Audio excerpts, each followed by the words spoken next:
sentiment.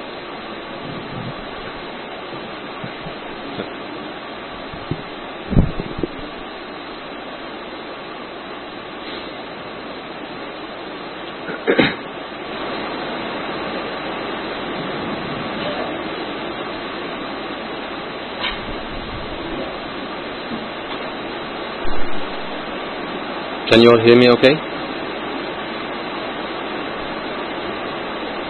Okay. As usual, we gathered here today to listen to another dispensation of the Lord Buddha's teaching. The Supremely Enlightened One, who is the Master, the Omniscient One, the Unparalleled One, the Unequaled One, the Unvanquished One, the Undefeated One, the Perfect One, the Lord Buddha. It is because of Him we have the gift of Dhamma today. It is because of His infinite sacrifice in samsara, infinite dedication and commitment towards the liberation, emancipation of all sentient beings that we have the gift of Dhamma today. So in recognition of that fact, prior to us commencing this sermon, let us all take a moment to pay homage to the Lord Buddha. Namo tassa bhagavato arahato samma sambuddhassa. Namo tassa bhagavato arahato samma sambuddhassa. Namo tassa bhagavato arahato samma sambuddhassa. Also, before we commence, let us take a moment to observe the 5 precepts. And as I have reminded you several times, as you take a moment to observe these 5 precepts, please take a moment to reflect on the fact that once again we are having to observe these. We are having to abide by these precepts because the virtue that is contained within these precepts, within the meaning, the essence of these precepts is still not instilled within us. The day we become arahants, we will no longer have to observe precepts. So bearing that in mind, bearing the fact in mind that this is something I'm having to do, in the hope that may the day come where I no longer have to do this, let us all take a moment to observe the 5 precepts. I invite you all to chant the Namaskara Pata 3 times before we commence.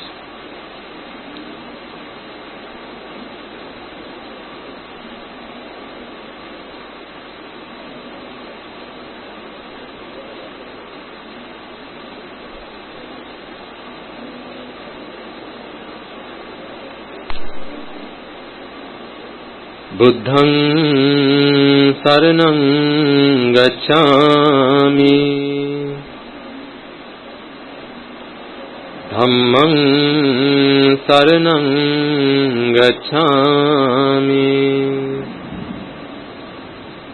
Saṅghaṃ saraṇaṃ gacchāmi, Dutiyampi buddhaṃ saraṇaṃ gacchāmi,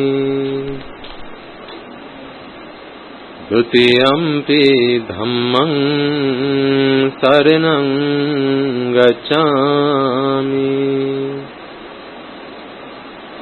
Dutiyampi saṅghaṃ saraṇaṃ gacchāmi,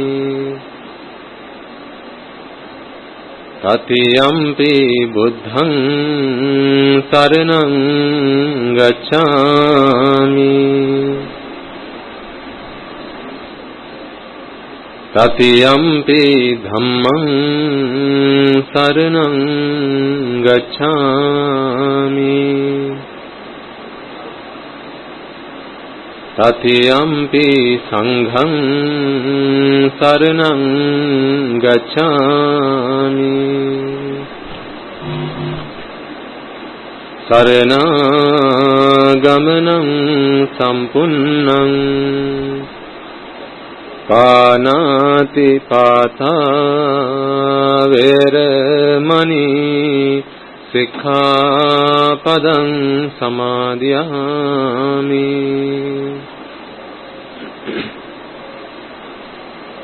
Adinādāna veramani sikkhapadam samadhiyami.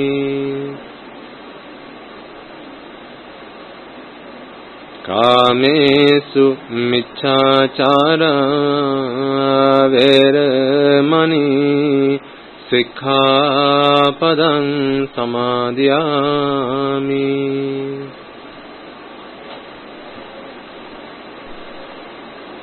Musāvahādā veramani sikkhapadam samadhiyami.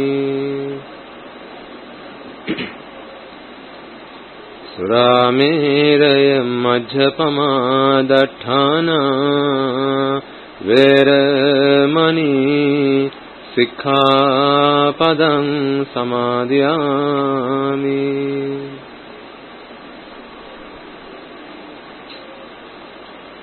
Tisaranena saddhiṃ pañcasīlaṃ dhammaṃ sādhukaṃ surakkitaṃ khatva appamādena sampādeta.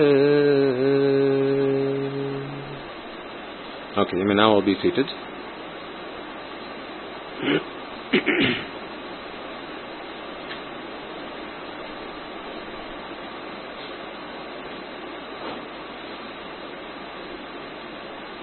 Also, prior to us commencing, let us take a moment to remind ourselves of the fact that there will have been many countless beings who will have helped us, supported us, assisted us, not just in this life but also in our previous lives, in many ways and shapes and forms. And perhaps the reason we are born human today is because of some kind of intervention by them, on their part. For all those dues that we owe them, we now have the perfect opportunity to repay them, as the gift of Dhamma excels all gifts.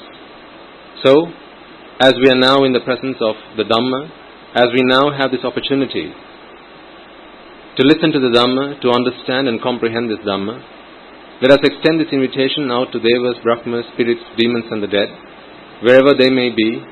If any of them are in a position to join us, any of them who have been born in the woeful plains are in a position to witness this meritorious deed and rejoice in the merits.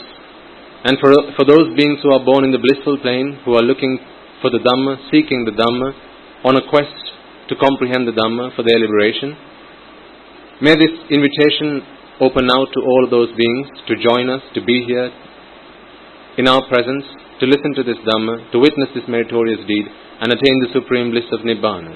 So as I now make this invitation out to the Devas, Brahmas, spirits, demons and the dead, gods and deities and so on and so forth, I invite you to extend that invitation out in your hearts and in your minds.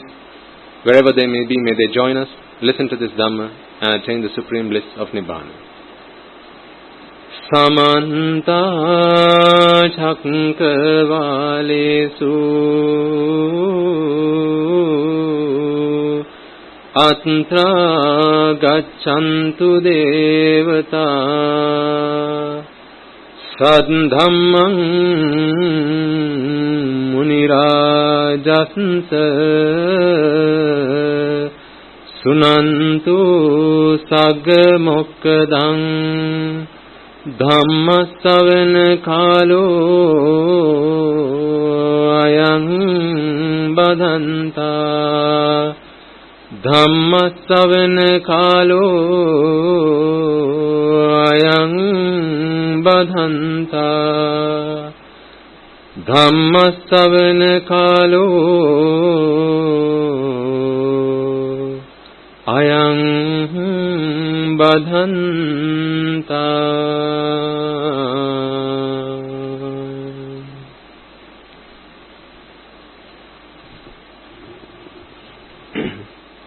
Let us also take a moment to remind ourselves that although I am dressed in robes and you in white, This change in our lives, this transformation in our lives was a result of the Dhamma, was the result of noble and moral associations which we were fortunate enough to receive. However, in our infinitely long history and journey in samsara, our associations have virtually always been with immoral and ignoble people. Immoral and ignoble people who defiled our minds with raga, dvesha, moha, desire, aversion and delusion, and blinded us with avidya and tanha, ignorance and attachment.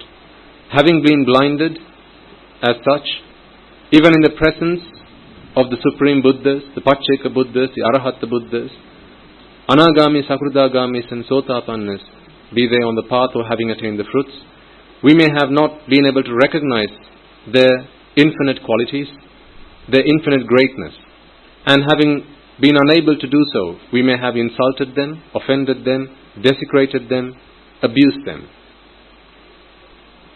For any words of speech and thoughts of abuse that we might have directed towards them, the demerit that we will have acquired may today block and hinder our progress in the Dhamma. So, prior to us commencing this sermon, let us take a moment to seek forgiveness from the noble ones as well as from the Buddha's dispensation, the Sambuddha Shasana, for any words, speech or thoughts of abuse, slander, discredit that we might have directed towards them in our ignorance. May they forgive us for any abuse that we may have directed towards them.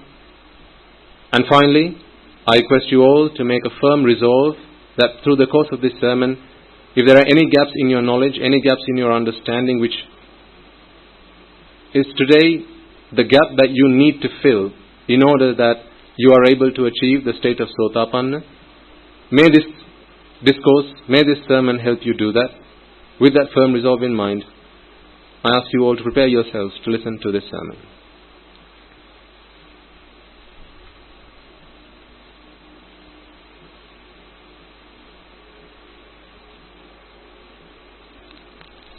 Okay.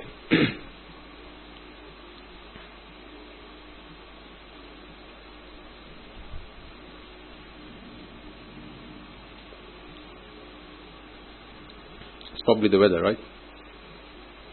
Is it me or the weather?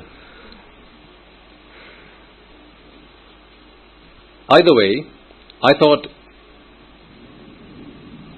despite whatever circumstances, you have made an effort to be here, and that is not a mark of respect to me by any means. I don't expect that at all. But this is a firm resolve that you all have to fulfill this path, to walk this journey and bring this endless journey to an end. And I hope that is always your firm resolve, and that will always be the case.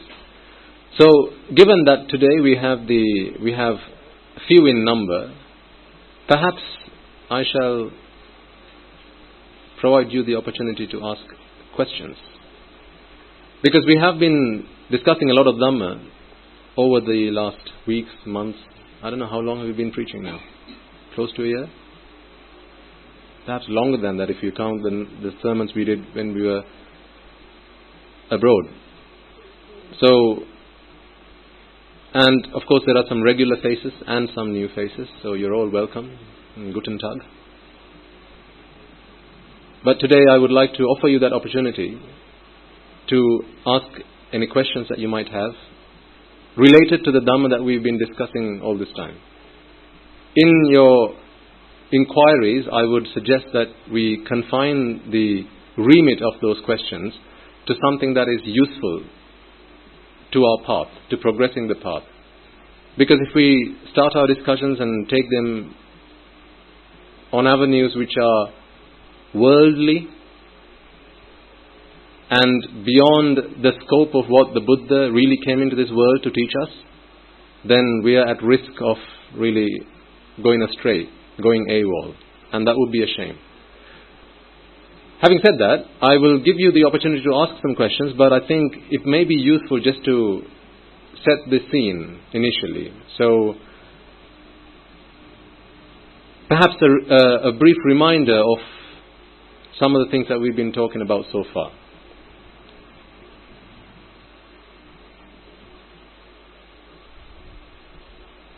We've been talking a lot about this vexation,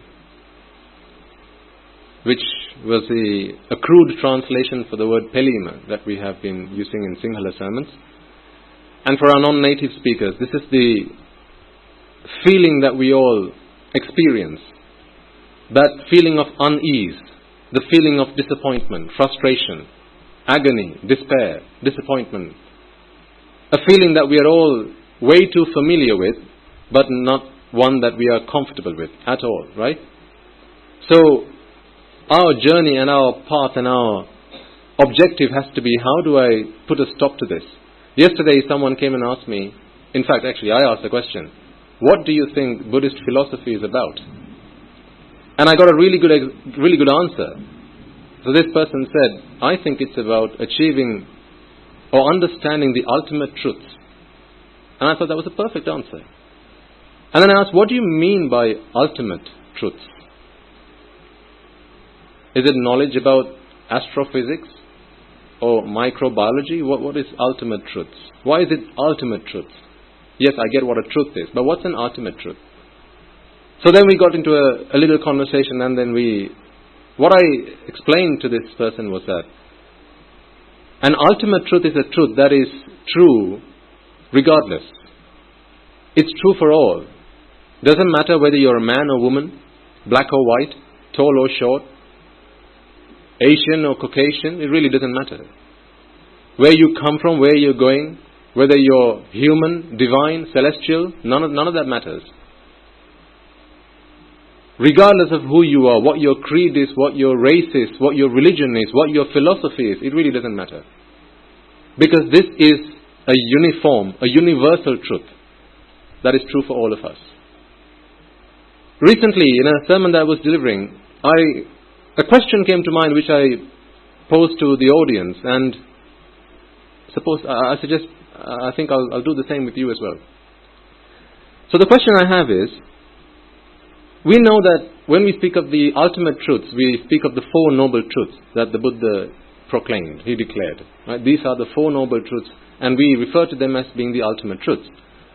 So my question to you is, we know that the Buddha, in our faith, in our conviction, we know that the Buddha was omniscient. What does that mean? He knows everything. He knows everything there is to know. In other religions, they believe in a God, an omniscient God that knows everything. That's okay. We're not against that belief. But what we understand is the Buddha was also omniscient. Whatever he knew, the totality of what he knew was everything that there is to know in this universe. And the totality of everything that is to know in this universe was the limit of what he knew. Works both ways. Whatever he knew, that's all there is to know. Whatever there is to know, that he knew. You get the point? So this is what omniscience means. So, having been omniscient, why does he focus his teaching on 4 things? I mean, he knew a lot. He knew so much. Why did he focus his teaching on just 4 things? Why not 40 things, or 400 things, or 4,000 things? On one occasion when the Buddha was traveling through a forest, he picks up a handful of leaves and he uses a metaphor. Or rather a simile. He speaks to he addresses his monks and says, monks, do you see all these trees in this forest? Do you see all the leaves on all the trees in this forest? What proportion of those leaves do you think I have in my hand? He asks this question. To which the monk says, Venerable Sir, how can we even begin to offer an answer to that? There's not even a simile that we could offer to answer that question. What you hold in your hand are just but a handful of leaves. Of all the trees in this forest, innumerable, virtually infinite. The number of leaves that you have in your hand compared to infinite is nothing.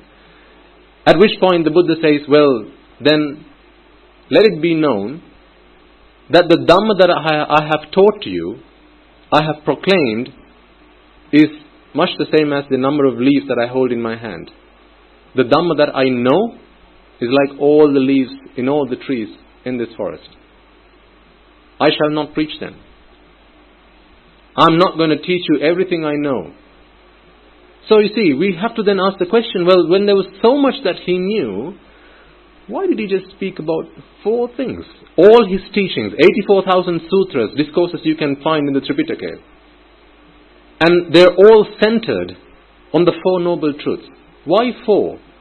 Why these 4? Ever wondered?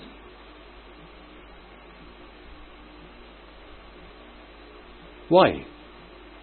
What do you think, sir?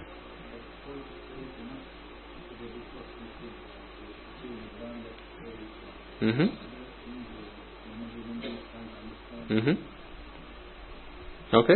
Any other responses?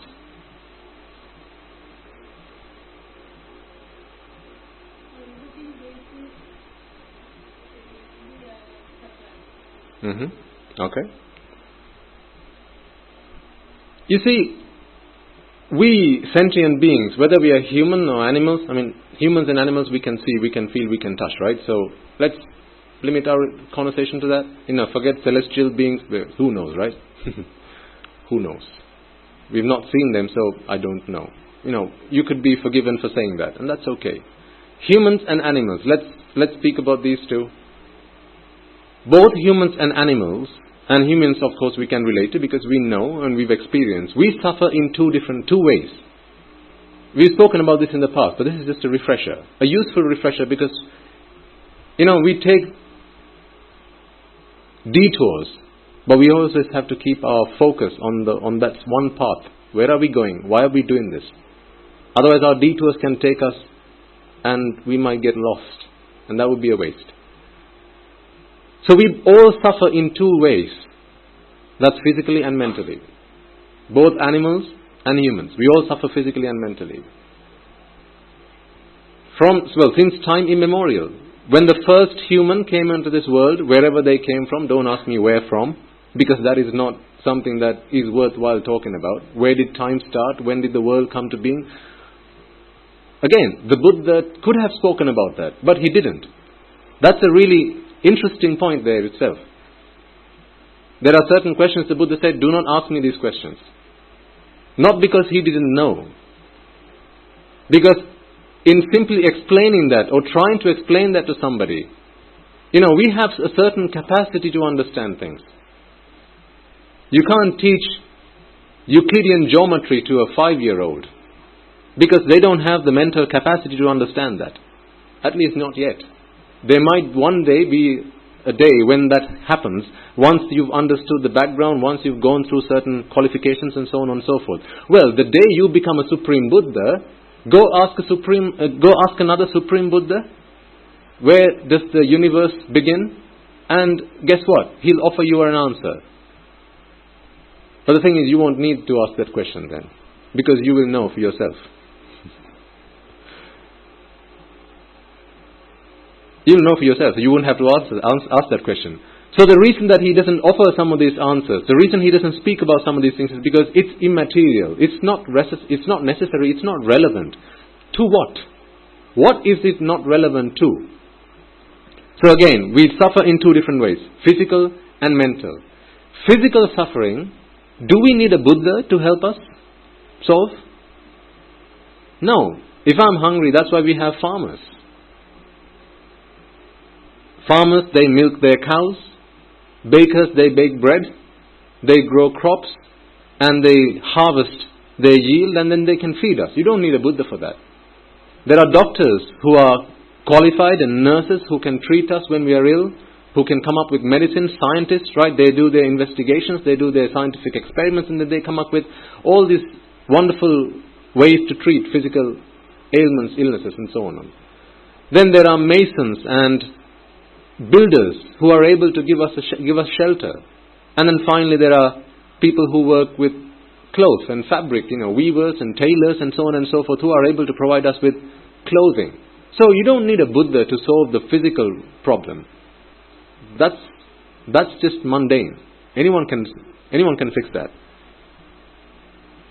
But the mental problem, not everyone can fix.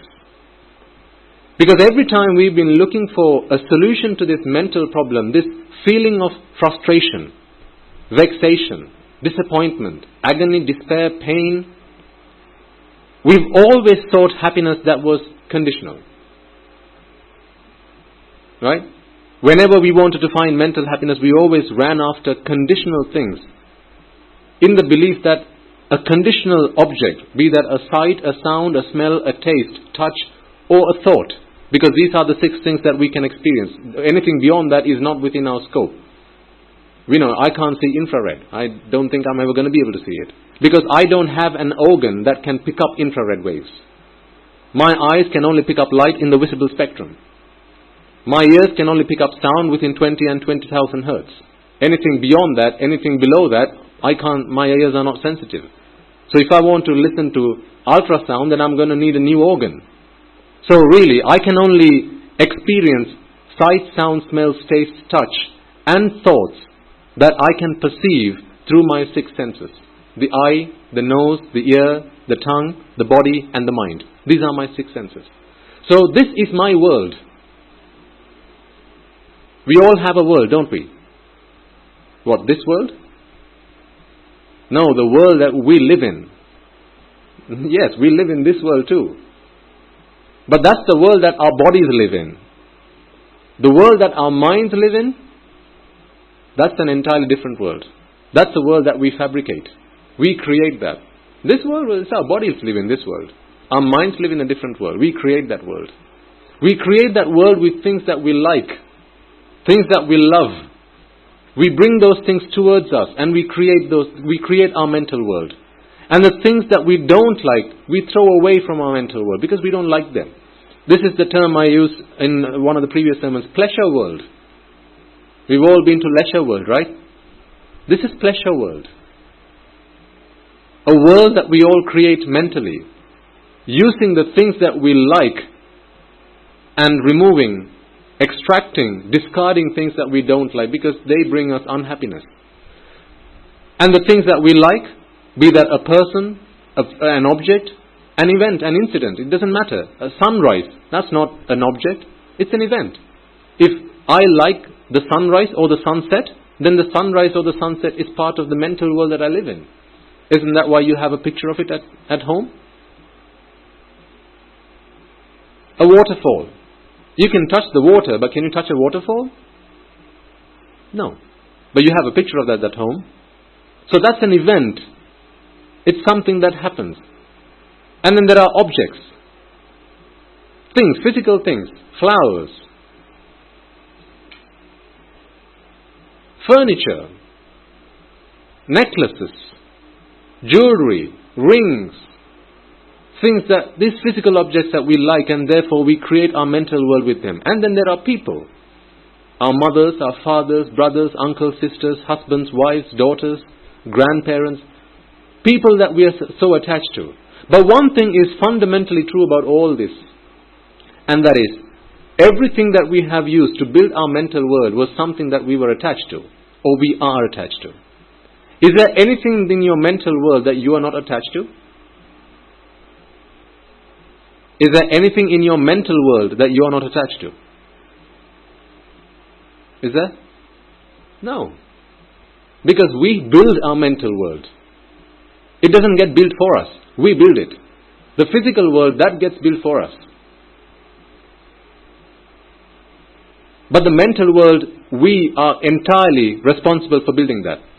And because we have the responsibility for building that, when we have the choice to build that, we build this with the bricks that we like. We throw away bricks, we discard the bricks that we don't like. And these bricks are the sights, the sounds, the smells, the taste, the touch, and the thoughts that we like. So this is an ultimate truth, is it not?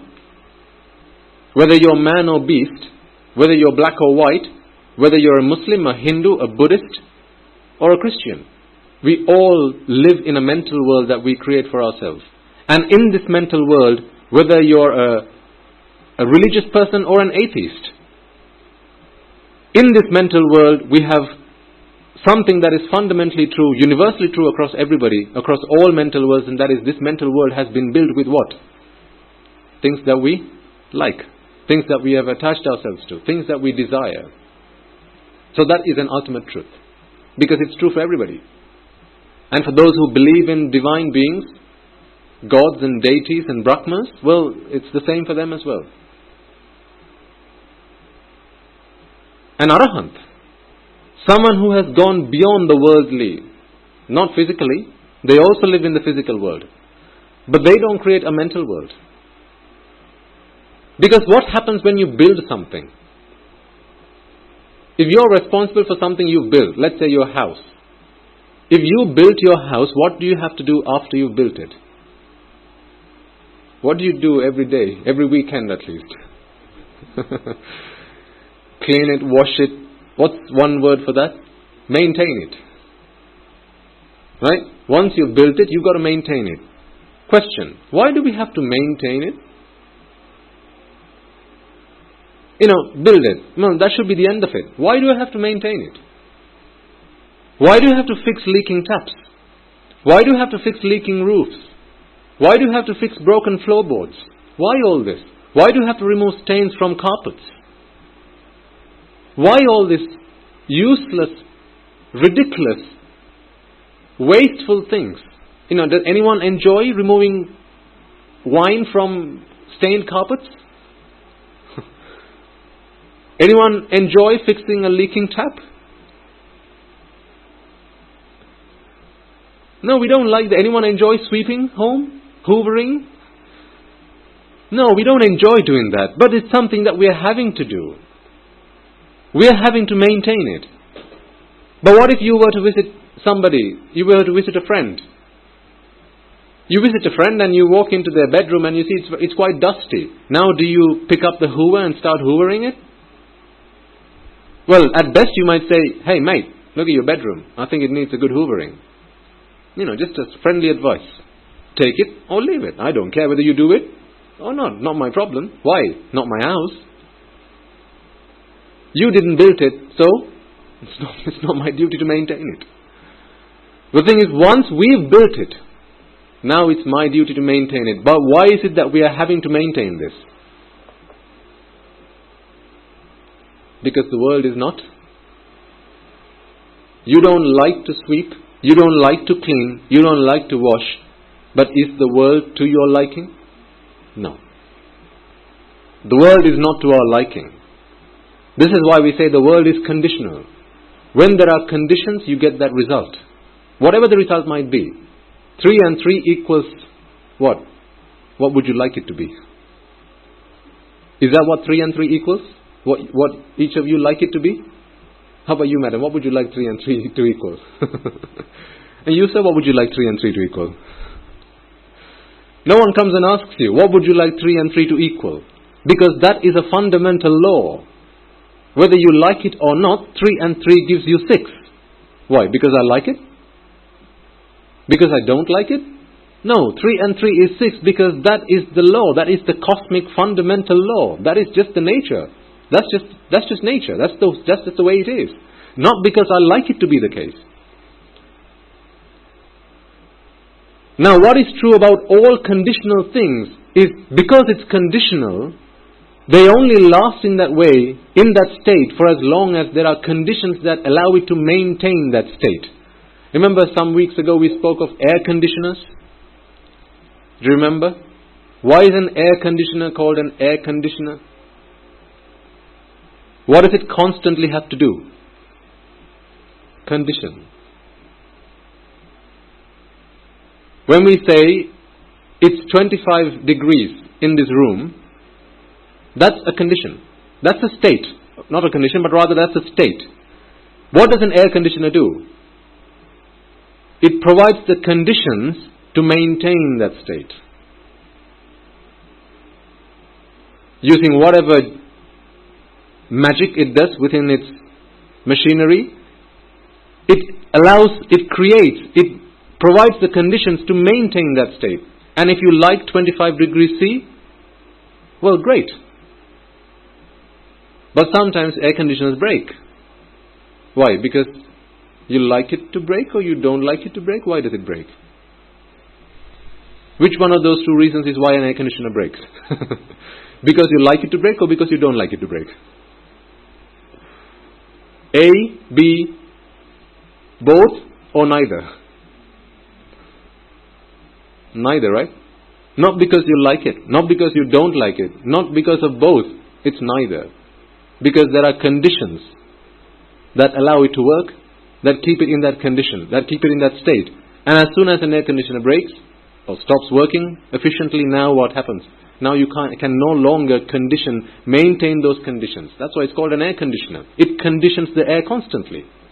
Because there's a particular state that we like, and it helps us to maintain that state. Likewise, when we build a mental world, now we have to maintain it.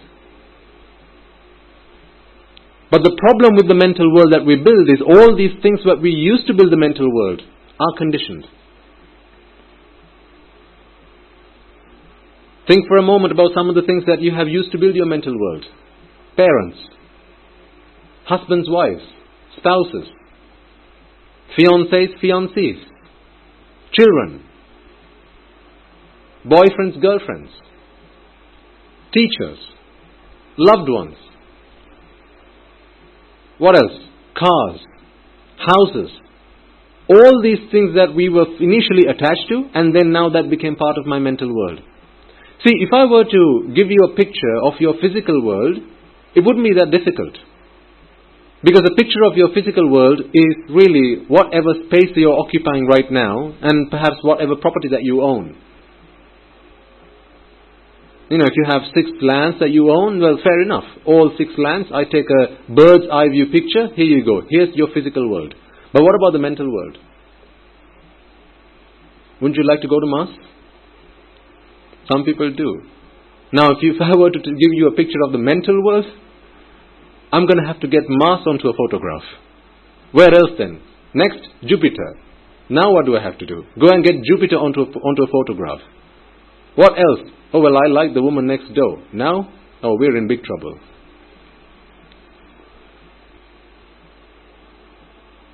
See? Because there's no limit to the mental realm. You can go as far as you like. That's why the Buddha says, Durangamang ekacharang asarirang guhasayang. The mind can go as far as it likes. There's no limit. That far and that's it. No. Because when you're a magician, you can perform any magic you like, right? All you need is a hat and a wand. Now, what's the limit to what you can create? Limitless. If you want a rabbit, out comes a rabbit. If you want a parrot, out comes a parrot. If you want a biscuit, out comes a biscuit. Oh, you're a magician. You can perform whatever trick you like. From the perspective of the observer, I mean. Clearly, as we know, a magician needs his tool. So, if there wasn't a rabbit to begin with, there's not going to be a rabbit in the hat. That we know. Because we know that magic is a trick. But to the observer, a magician can do all sorts. There's no limit to what a magician can do. Likewise, as long as there's this magician that's within our mind, Vijnana, the wizard that lives within our mind, this wizard is able to create all types of worlds. If I were to ask you, where would you like to go on holiday? All I have to do is ask the question. Each of you will have a picture in your mind right now. I guarantee. Each of you will have a very vivid picture. Some of you may like the beach. And then you will have images of the beaches that you went to, and of the beaches that you went to, the loveliest beach that you saw, and perhaps that was the beach in Gaul. But then the turtles that you liked were not in Gaul, they were in, I don't know, wherever, Hambantota. So now you have the turtles from Hambantota on the beach in Gaul. And then the coconut trees, they came from Hikkadu. Right, now you have the beach from Gaul, turtles from Hambantota, and the coconut trees from Hikkadu. And you say, here's the holiday that I'd like to go on. Now, where on earth can I go and find that holiday for you? That place does not exist. Because it's a mental fabrication. Because there's no limit to how far the mind can go and create all this vivid imagery. But the problem is, once you create that mental vivid imagery, now you attach yourself to it, and now that becomes your world. And you now seek satisfaction. You seek happiness. Your pursuit of happiness is now through this world that you have built for yourself. But the problem with this is, it's all conditional. And the problem with attaching yourselves and building a world with conditional things, like we spoke last week, remember, we spoke of building sand castles on the beach. Remember the example we used, sand castles on the beach? What's the problem with building sand castles on the beach again? Well, it's the beach. that you're building the sandcastles on. As soon as the water rushes in, then that's going to wash the sandcastle away. Now if you are so attached, if you are obsessed about building sandcastles, if that was your world, my sandcastle, well, the problem is you're building it on the beach. And you're using sand, which is washable in the water. So is the fault with the water? Is the problem with the sand? You know, a child builds a sandcastle. As soon as he builds it, water comes, washes the sandcastle away. Now he starts crying. Who does the child blame? Or what does the child blame? Why is the child crying? Bad sea. Bad water. Right? Or bad sand. He thinks the problem's where? The sand and the water. Is that where the problem is? Where's the problem then? It's building the sandcastle using sand on the beach. Stop doing that and no problem. So the reason that the Buddha spoke to us about the Four Noble Truths, and the reason that he used this as his fundamental teaching, every teaching that he delivered since then, he connected it to the Four Noble Truths. Why? Because the physical problem, there are lots of people outside in the world that can help us. There are scientists, there are teachers, there are farmers, there are mason workers and construction workers. You know, they can help fix that problem. But the mental problem, which is the result of attachment. Disappointment arises through attachment. That nobody sees, except for a Supreme Buddha, without someone else's instruction. People don't like loved ones dying, and they think the problem is with death. People don't like loved ones leaving them. They think the problem is what? Being left. That's where we think the problem is. But really, where's the problem? In attachment. Because parents die all the time, children die all the time, people break up all the time, but none of us cried. That's because we weren't attached to them. So to really show that it's attachment that leads to suffering, now that requires supreme wisdom. I mean, really think about your own lives. Before you listen to the Buddha's teaching, right? Did you ever really think that it was attachment that caused me suffering? Every single time we cried, didn't we always point our finger outwards? You made me angry. You made me cry. You stole what I love. Therefore you are at fault. You are to blame. Wasn't this every time where we pointed our finger outwards? Every time. Every single time. But the Buddha says, why are you pointing the finger at something that is faultless? The problem's not with the outside world. You ought to be pointing the finger inwards, because attachment is not something that happens on the outside. Attachment is something that happens on the inside. In the mind. The mind is what attaches to sight, sound, smell, taste, sounds and touch. And the moment you attach yourself to something, now you're in a state of vexation. This feeling of uneasiness, this feeling of I want what I have now attached myself to. And remember I said the other day, if I were to take a picture of the things that you are physically attached to, right now, I could give it to you because we've got camera. Scientists have produced technology that can take pictures. Well, great. But that only shows the things that you're physically attached to. But if I were to take a picture right now of the things you are mentally attached to, how much paper will I need? How many reams of photograph will I need to give you a picture of that? How many hours of video footage will I need to capture all the things that you are mentally attached to? Infinite.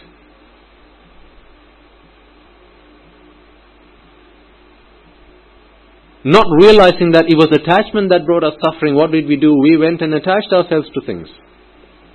Every time we cried because of something that we were attached to. We never cried, we never wept, we never lamented or got angry because of losing something or somebody that we weren't attached to. Isn't that an ultimate truth? Isn't that true for everybody? A female dog cries when she realizes that her puppy has been hit by a car, by a moving vehicle.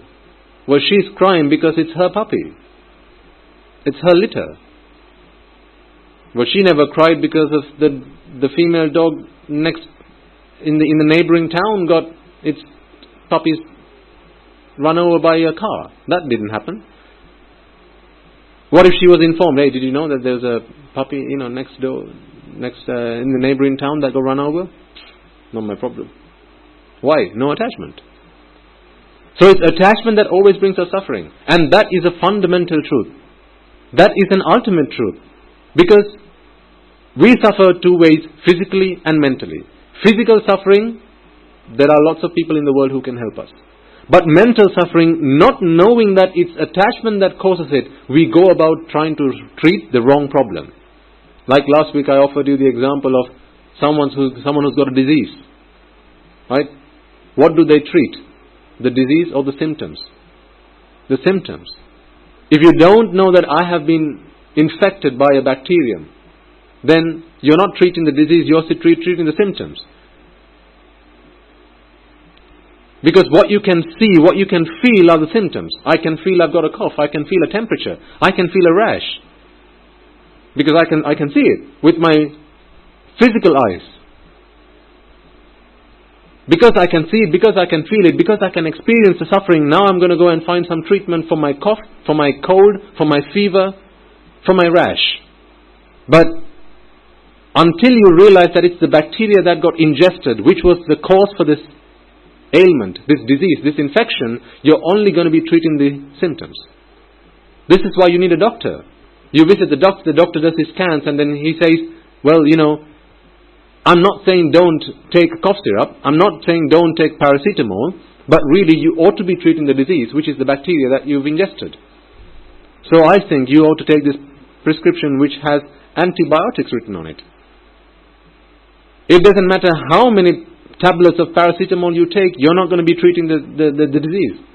Doesn't matter how many liters of cough syrup you drink, you're not going to treat the disease. Doesn't matter how many tubes of cream you apply all over your body, for how long, it really doesn't matter, because you're not going to be treating the disease. To treat the disease, you have to take this antibiotic, because that is the root for the problem. Likewise, when we attach ourselves to things, from that point forward, from that moment on, now we start suffering. Remember the girl in class? She was just another girl. The day that girl came into this world was not the day that I thought, wow, she's pretty, I'd like her to be mine. That's not the day she came into this world. She was always there. If she was 20 years of age when I first saw her, when I first had this crush on her, well, she was there for 20 long years. And all the times that she suffered, she had illnesses, she had fevers, she had temperatures and colds and coughs and diarrhea. Never was my problem. But now she takes out her handkerchief and she blows into it. Now it's my problem. She had diarrhea before I got to know her. Not my problem. Now she has a common cold. Big problem. So is the problem with the diarrhea or is the problem with the common cold? Where's the problem? It's attachment.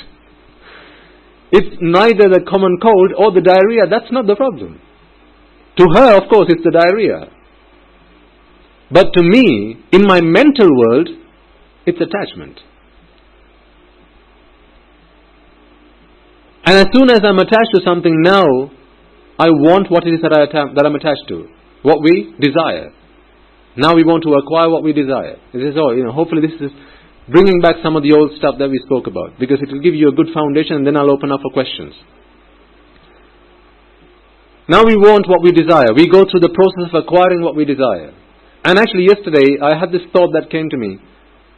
There are two words which are used in the same expression. You don't get what you desire, you get what you deserve. You don't get what you desire, you get what you deserve. That's a common phrase, we've used it plenty times, right? When do we use the word sire? I'm glad I'm doing this sermon in English. When do we use the word sire? When you address someone who's usually of royal descent.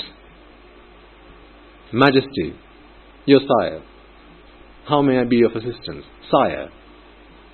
So usually someone we say who's a sire is someone who has a big self, a big ego. Usually a king, someone who is in a royal state, has a big ego, a big me that has to be fostered, that has to be nurtured, right? That's a sire. Then what does serve mean? To give.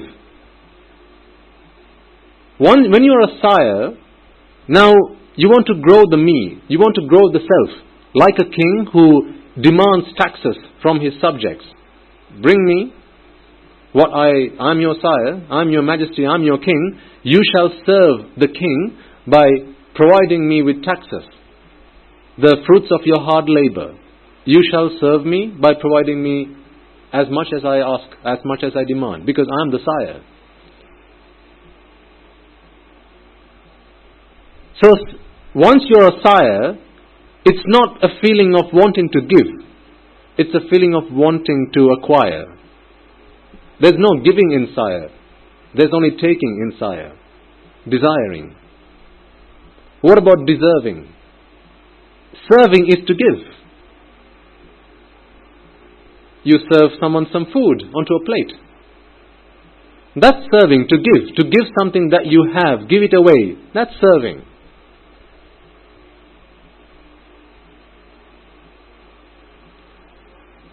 Now the Buddha's philosophy is, the more you give, the more you get. And it applies to all things. Whether it's food, rations, or the Dhamma, or even noble association. The more you give, the more you get.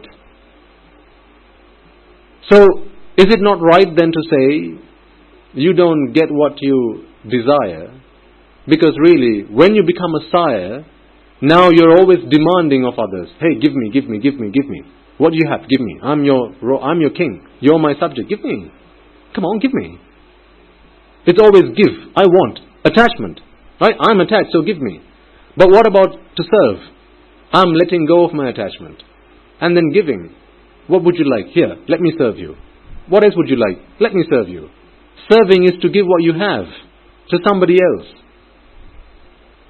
Now, which of these two ways do you think you're really going to be receiving? If you really want to receive, according to the Buddha's philosophy, his teaching, is it by acquiring what other people have, by demanding what other people have, or actually giving up, giving what you have to others? Which is the right way? Which is the correct, the true way to receive? To give or to demand or to give? It's to give. So is it not right then to say you don't get what you desire, but you get what you deserve? Because when you serve, well, you will get it back. What you want, you will get back. But what happens if you're a sire? You can keep demanding, but not for very long. Not for very long. But as soon as we have an attachment to something, now we are desiring of it, and now we want to acquire it. And in our wanting to acquire something, now we go through this abhisankara process, which is conducting our mind, our speech, and our body for the activity, the exercise of acquiring what it is that we now desire. And when we do that, with the ignorance, this is a really important point that I want you all to think, that I want to think in all of your minds, in your intellectual. When you have attached yourself to something, and now you are desiring of it, and now you go through the process of acquiring it, by engaging your speech, body and mind, by doing all these activities to acquire it, you now receive sight, sound, smell, taste, touch and thoughts from the outside world. Because in our ignorance, we believe, through delusion, we believe that pleasure, happiness exists where? In the outside world, right? Happiness is in the outside world. Happiness is in the sights that my eyes can see. Happiness is in the sounds that my ears can hear. Happiness is in the smells that my nose can experience, my nose can smell. Now when we receive them into my world, at that point, because that was the thing that I was attached to, I am now relieved from my vexation.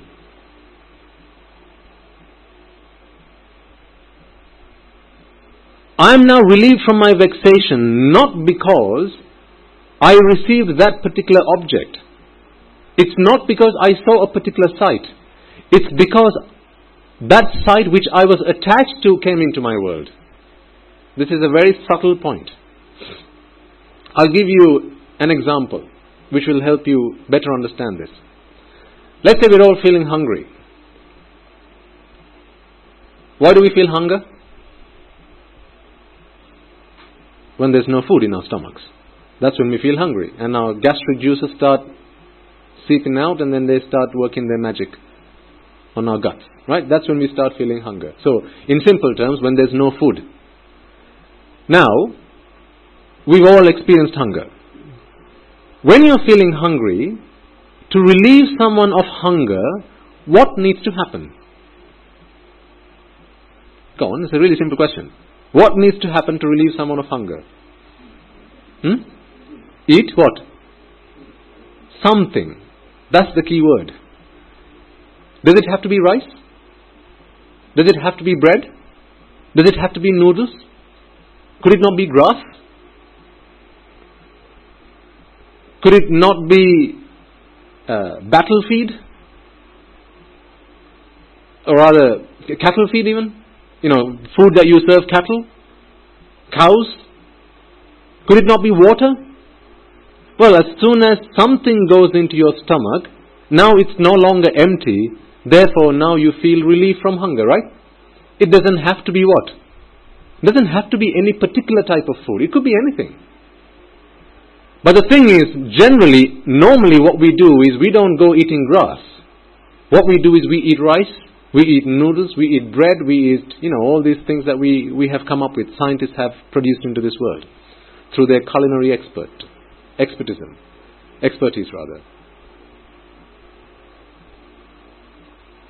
Is it right then for us to come to the conclusion that it's the rice that relieved me from hunger? What relieved me from hunger? Something. Something relieved me from hunger. It doesn't matter what it is. What if you fill your stomach with rubber bands? What's going to happen then? Are you going to be feeling hungry? No. Of course, you're going to be pretty ill soon after. But if we are only focusing on this problem of hunger, it really doesn't matter what goes in. Provided something goes in, you have now relief from hunger. It doesn't have to be rice. It doesn't have to be any particular type of food. But generally, it's rice or curry or hoppers or string hoppers, so it's a normal type of food that we eat. Now, for someone who always eats rice, is it right for that person to come to the conclusion that, it's rice that relieves me from hunger? Is it right for that person to come to that conclusion?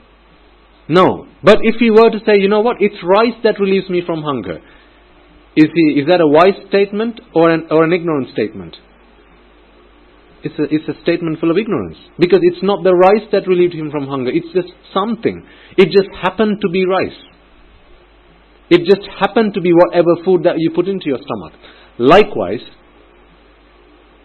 when you're in a state of vexation, what relieves you from vexation are the sights, the sounds, the smells, the tastes, the touch and the thoughts that come from the outside world. Does it have to be sights and sounds and smells and tastes and touch? And thoughts? Well, it just happens to be that these are the things that exist in the outside world. What if we went to Mars? Right? And they don't have sights or sounds or smells or tastes or touch or thoughts in Mars. They have something, something completely different. Let's say they have Hmm? Some people might get even more confused. my example is confusing enough. I don't know, let's say they have something completely different. It's not a sight, it's not a sound, it's not a smell, it doesn't have a taste, you can't feel it, and you can't even think about it. But it's there. That's what people in Mars, aliens who live on Mars, Martians, that's what they consume. When they feel hungry, they just consume that substance, whatever it is, but it doesn't have a sight. When you tap it, there's no smell. There's no sound.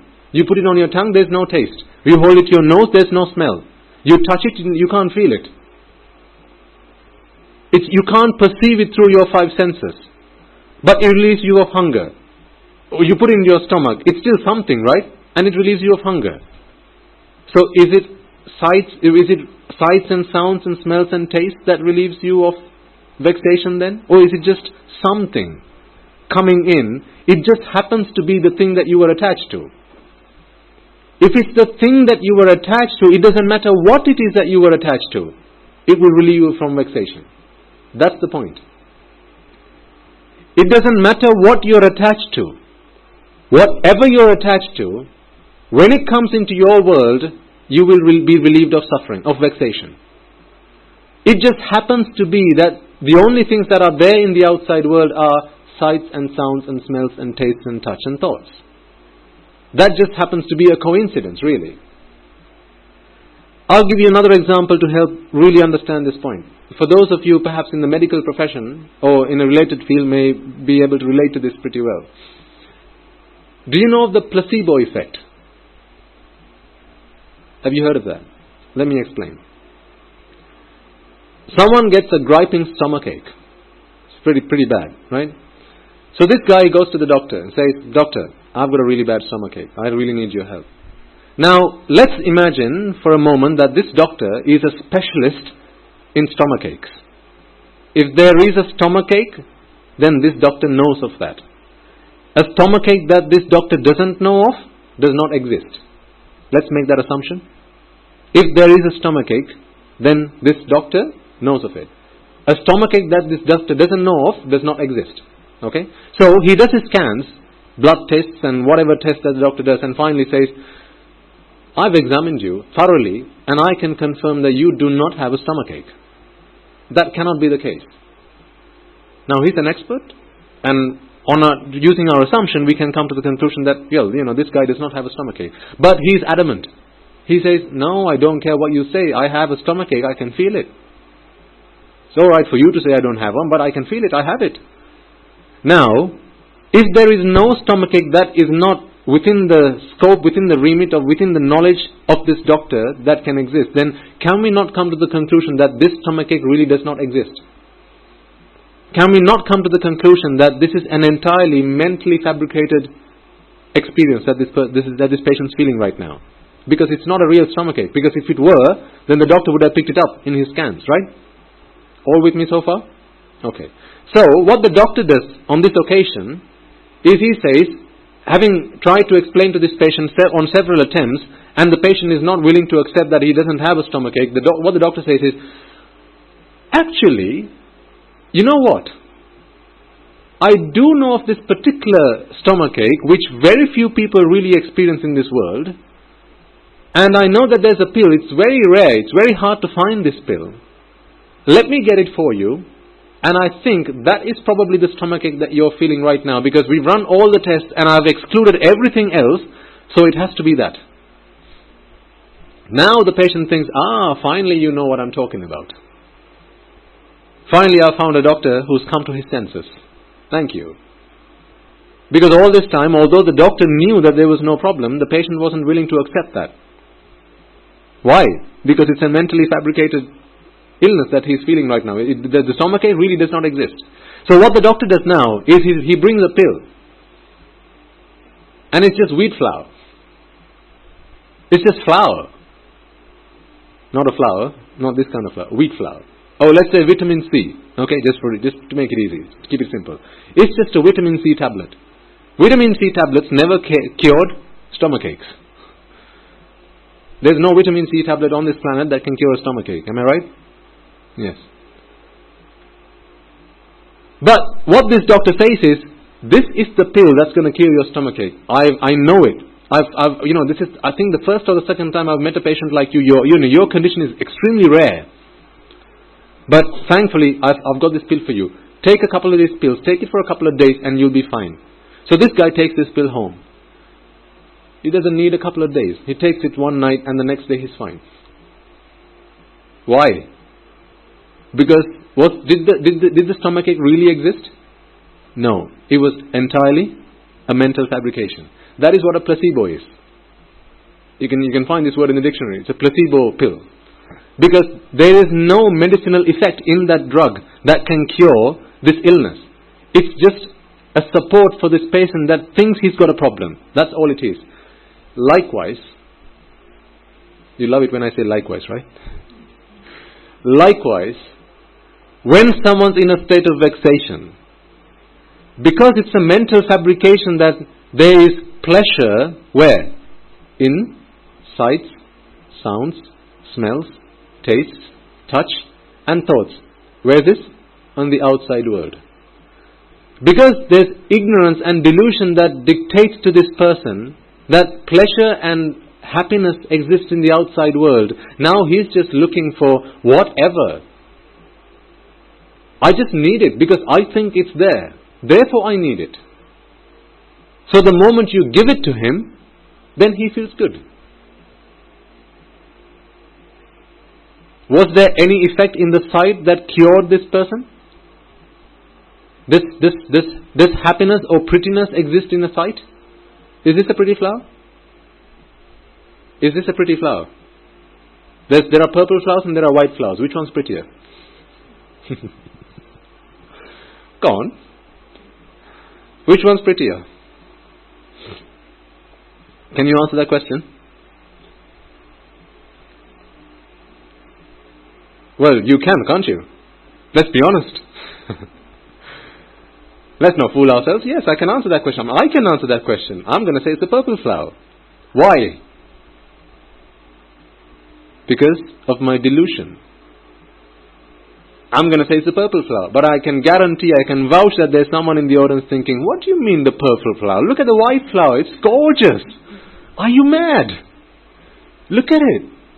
Those pesky small flowers. Purple. Who likes purple anyway? It's the white flower that's pretty. Look at it. It's beautiful. Now for me to think it's the purple flower and for you to think it's the white flower, does prettiness exist in the flower then? Is prettiness an attribute of the flower? No, because if it were, then we should all agree, we should all come to a consensus that yes, it's in the purple flower. There's prettiness. I've just seen it. It's in the purple flower. We should all be able to say that unanimously, right? But do we? No. Why? Because it's entirely subjective. Your world, if you like the white flower, has white flowers in your mental world. In my mental world, I have purple flowers. That's why. I'll tell you something really interesting. I won't say funny, it was interesting. That happened it happened week Saturday. I don't know if I shared this story with you, about a couple that came and spoke to me. Married couple. No? Okay. This was a really interesting experience. I found it funny, but I'm not sure if they found it funny. So, young couple, I think they've been married for 2 or 3 years. They listened to the Dhamma, so they were understanding of what it was I was trying to explain to them. At the end of the sermon, they came and sat down and they were speaking to me, and I said, remember I asked you, I gave you that example of walking to the barber, to the salon and asking for a loaf of bread. I've given you that example in the past, right? Everyone remember? Yeah, going to the barber, going to the salon and asking for bread. And none of us have ever done that in our lives because it's a bad thing to do. Why?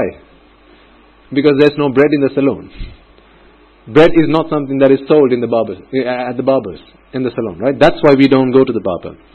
So, with this couple sat down, I asked the gentleman, sir, have you ever gone to a salon and asked for bread? And he says, no, Bante, I've never done that. And then I turned to the lady and asked, madam, so this is your loving husband. you respect him, you love him dearly, and so on and so forth. If there was ever a day when your husband walks into a salon and adamantly insists, I want bread, and I'm not going to leave until you give me bread. If your husband were to ever say that, what conclusion would you then come to about your husband? Exactly. She says, well, on that day I would have to think that he's gone nuts. Right? He's gone mad. That's the conclusion I'm going to have to come to on that day. I read, okay. Then I said, well, sir, look at these flowers. I pointed at some object or the other, and I said, likewise I'm saying, look at these flowers, and I asked him, which of these two flowers is prettier? He says, well, the truth of the matter is, I really cannot answer that question because I understand now, having listened to the Dhamma, that beauty does not exist in the flower. So I cannot really say that the purple flower is prettier or more beautiful than the white flower, and I get that. He says, okay, great. Then I turned to the lady and again I asked her a question. I said, Madam, before this man married you, wasn't there ever a time when he came to you and said, oh my God, you're so beautiful. You're the prettiest woman I've ever seen in my life. Has he or hasn't he ever said that to you? And she said, well, plenty of times. So then I asked you a question, madam. You told me just a moment ago, if your husband were to go to the salon and ask for bread, you'd think he's gone nuts. Now he admits that prettiness or beauty does not exist in the flower. The same man walks up to you, looking at your figure and says, you're the most beautiful person I've ever seen. Does beauty exist in the person? In the figure? No. Well, if you then say a moment ago that this guy's gone nuts to have gone into the salon and asked for bread, when he looked at you and said, you are the most beautiful woman I've ever seen, what conclusion do you think you ought to come to then? Well, come to think of it, she said, Bhante, I'd have to say he's gone mad. And then I asked the question, finally, madam, what would you call a person who marries a madman?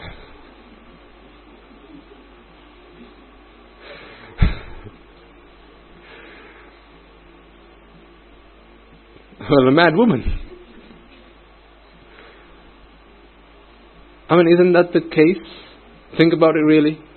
When we walk up to a sight, a sound, a smell, a taste, or a touch, and we say, oh my God, you are so pretty. Wow, you're just gorgeous. Look at you. You're so beautiful. Does beauty exist in the outside object? Does it? Because if it did, then you'd have to take that same object and go and ask two different people.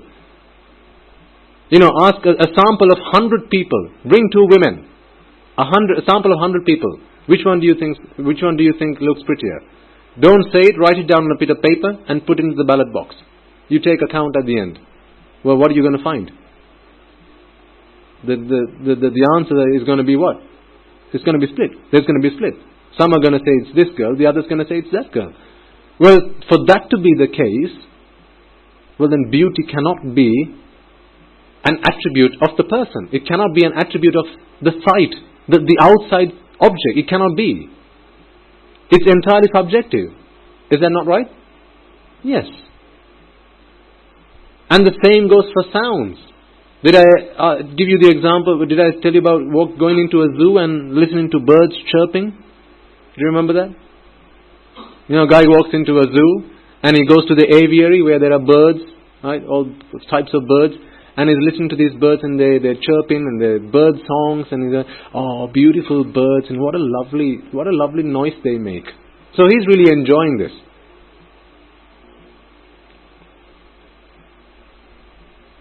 Only because of what? He doesn't understand what they say. If you really were to go and listen to a bird in a cage, and if you were able to understand what the bird's saying, what do you think the bird would be saying? Singing beautiful songs for your pleasure? You wretched thing! How dare you bring me and cage me in like this? I live such a free life with my family. Look what you've done to me. To hell with you. Isn't that what the bird's going to be saying? But because we don't understand it, we listen to this with the noises that the birds make. Oh, beautiful. Oh, beautiful. So then again, does beauty exist in the sound? No. Some people like to listen to rock music. Others like classical. Why? Because beauty does not exist in the sound. Pleasure does not exist in the sound. It's very subjective. For it to be subjective, we can only come to one conclusion then, that pleasure does not exist in the outside world. However, the problem is, for as long as we are ignorant about this, we take a delusional stand, a delusional viewpoint, and we come to the conclusion, no, beauty is there in the outside world. Look! What do you mean it's not there? See, beautiful flowers. And they make me so happy looking at them. So if my happiness is then dependent on these flowers, what do I have to do then? Make sure that those flowers are in my possession. Well, what happens if those flowers belong to you? Now I have to find a way, by hook or by crook. See, leaning towards the unwholesome deeds, the unmeritorious deeds, killing and stealing and backstabbing and lying and slandering, frivolous speech, all this leads from where? This foolish, ignorant view that beauty exists in the outside world, pleasure exists in the outside world, happiness exists in the outside world. Ladies and gentlemen, happiness is not a factor of the outside world. The outside world cannot give you happiness. The outside world cannot give you happiness. Why? Because I say so? Is it because the Buddha said so? This should be becoming obvious to you. Now it shouldn't matter whether the Buddha said that or not. All things considered, even the Buddha was just a vehicle for the Dhamma. True, granted, it's in his mind that this Dhamma arose. But he only spoke of something that was universally true. He didn't make this up. He didn't make up the truth that if you attach yourself to something, taking a delusional, ignorant view that happiness exists in the outside world, then from that point forward, you become the security guard. Now you're in a state of vexation. Now you're suffering. What might happen to it? Who might take it from me? Might someone steal it from me? Might someone run away with my girlfriend? Really think about it. Think about the times when you were in relationships with other people. Did you never for a moment think, when you were starting to have a crush with somebody, might she give me the kick? Might she dump me? Might he dump me? Have you ever experienced that? Well, then you haven't lived life. All these are things we've experienced. But all that frustration only arose from the moment that we planted the seed of expectation. The plant planted the seed of attachment. That's where every single mental problem started to come up from. Nothing else. Until we understand this, we are going to be treating the outside world. The wounds on the left leg, where are you applying the medicine? On the right leg. How much medicine on the right leg is going to treat the wound on the left? How much? How many hours of physiotherapy is going to fix a problem on the left leg if the physiotherapy is being done onto the right?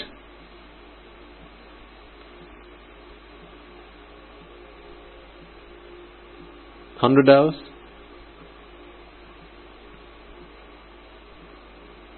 If the fire's here, why do we put water over here to try to put out the fire?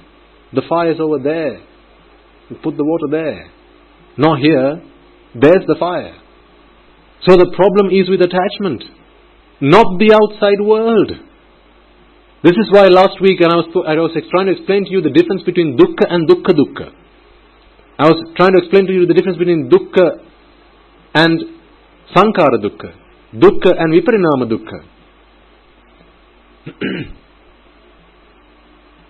A lot of people come to believe that this world is suffering because it's impermanent. That is not the Buddha's teaching. Now, yes, the Buddha did say that most things in this world is impermanent. Not everything though. 3 plus 3 equals 6. For how long? When does 3 and 3 stop being equal to 6? In how many eons time? 50? No, that's the truth forever. A triangle has 3 sides. For how long? When does that become impermanent? When does that change? Never. That's just the way it is. That's just the law. That's the Dhamma. That's just the way it is. Every man or woman that comes into this world dies one day. The fact that everyone that's born dies, when does that change? Never. So is that impermanent or is that permanent? That's permanent. That's the permanent truth. But it's not permanence or impermanence that brought us suffering. What brought us suffering is the fact that this world was never to my liking. This world was never to my liking. This world was entirely conditional. My liking was never a factor of that equation. Take a fire, for instance. Wood, as in a flammable object, a flammable substance, oxygen, and the required temperature.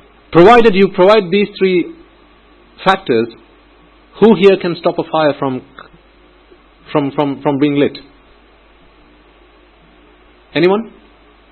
There's enough oxygen, there's the flammable substance, and then there's enough temperature. The required temperature for the fire to ignite. Who here is capable to stop that fire? The Buddha? No. Nobody. Why? Because the fire does not light due to the Buddha's liking. That's why he cannot stop that. If the causes are there, then you're going to get that result. Well, fortunately, even dukkha, this problem that we create is also conditional. What if it weren't conditional? What if dukkha wasn't conditional? Then we'd all be stuffed.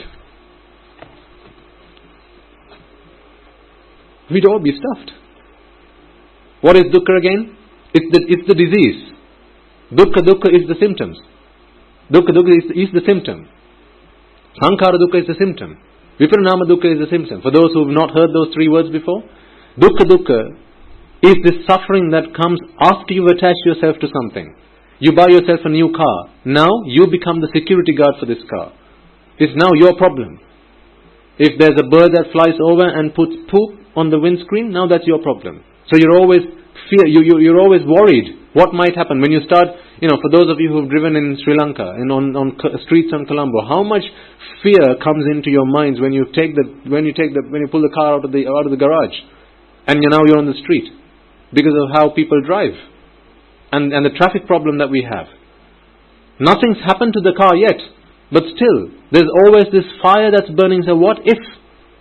What if someone jumps in front? What if someone applies the brakes without warning? What if someone drives too close?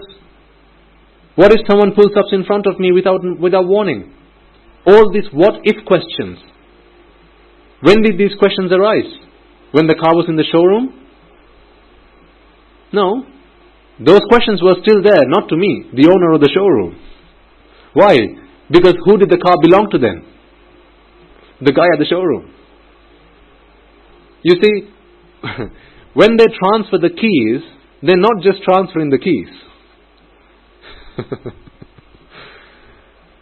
They're not just transferring the keys.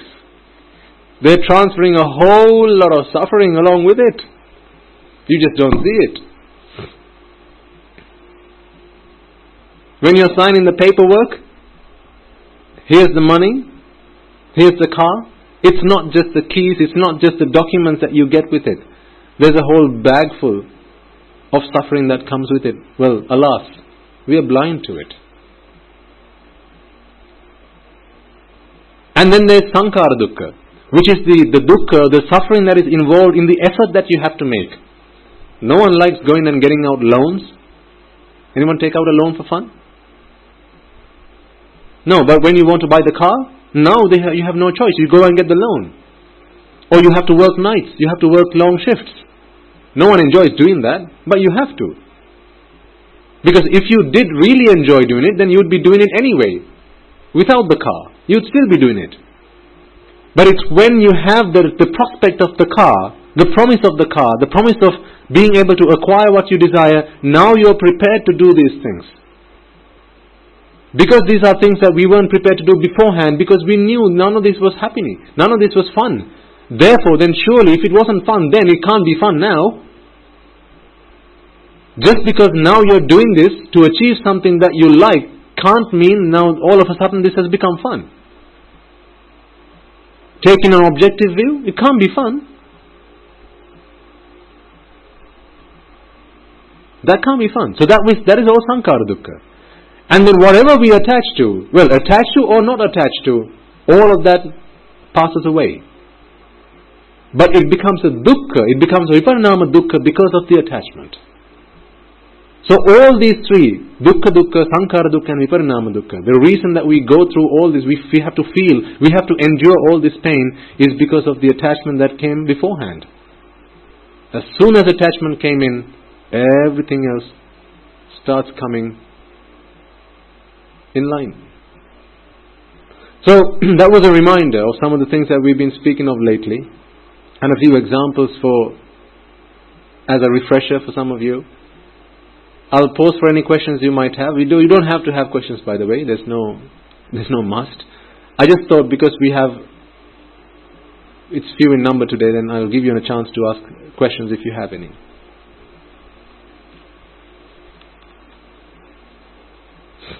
Yes, sir. Everything that we have attached to is the potential source of dukkha. Yes. Even if you forget about it, it is a potential dukkha. Absolutely. Because the dukkha arises as soon as you attach yourself to it. So it's a potential source of dukkha dukkha, sankhara dukkha and viparinama dukkha.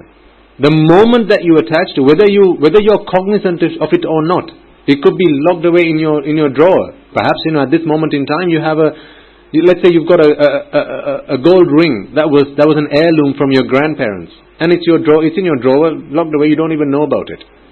It's still there. You just don't know about it. So the dukkha is still there.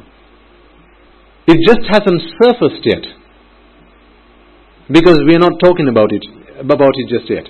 But let's say someone's broken. You get news that someone's broken into your house. If that's the most precious thing that you have, even if you haven't been thinking about it day in and out, the moment you get news that someone's broken in, now all those thoughts start to surface.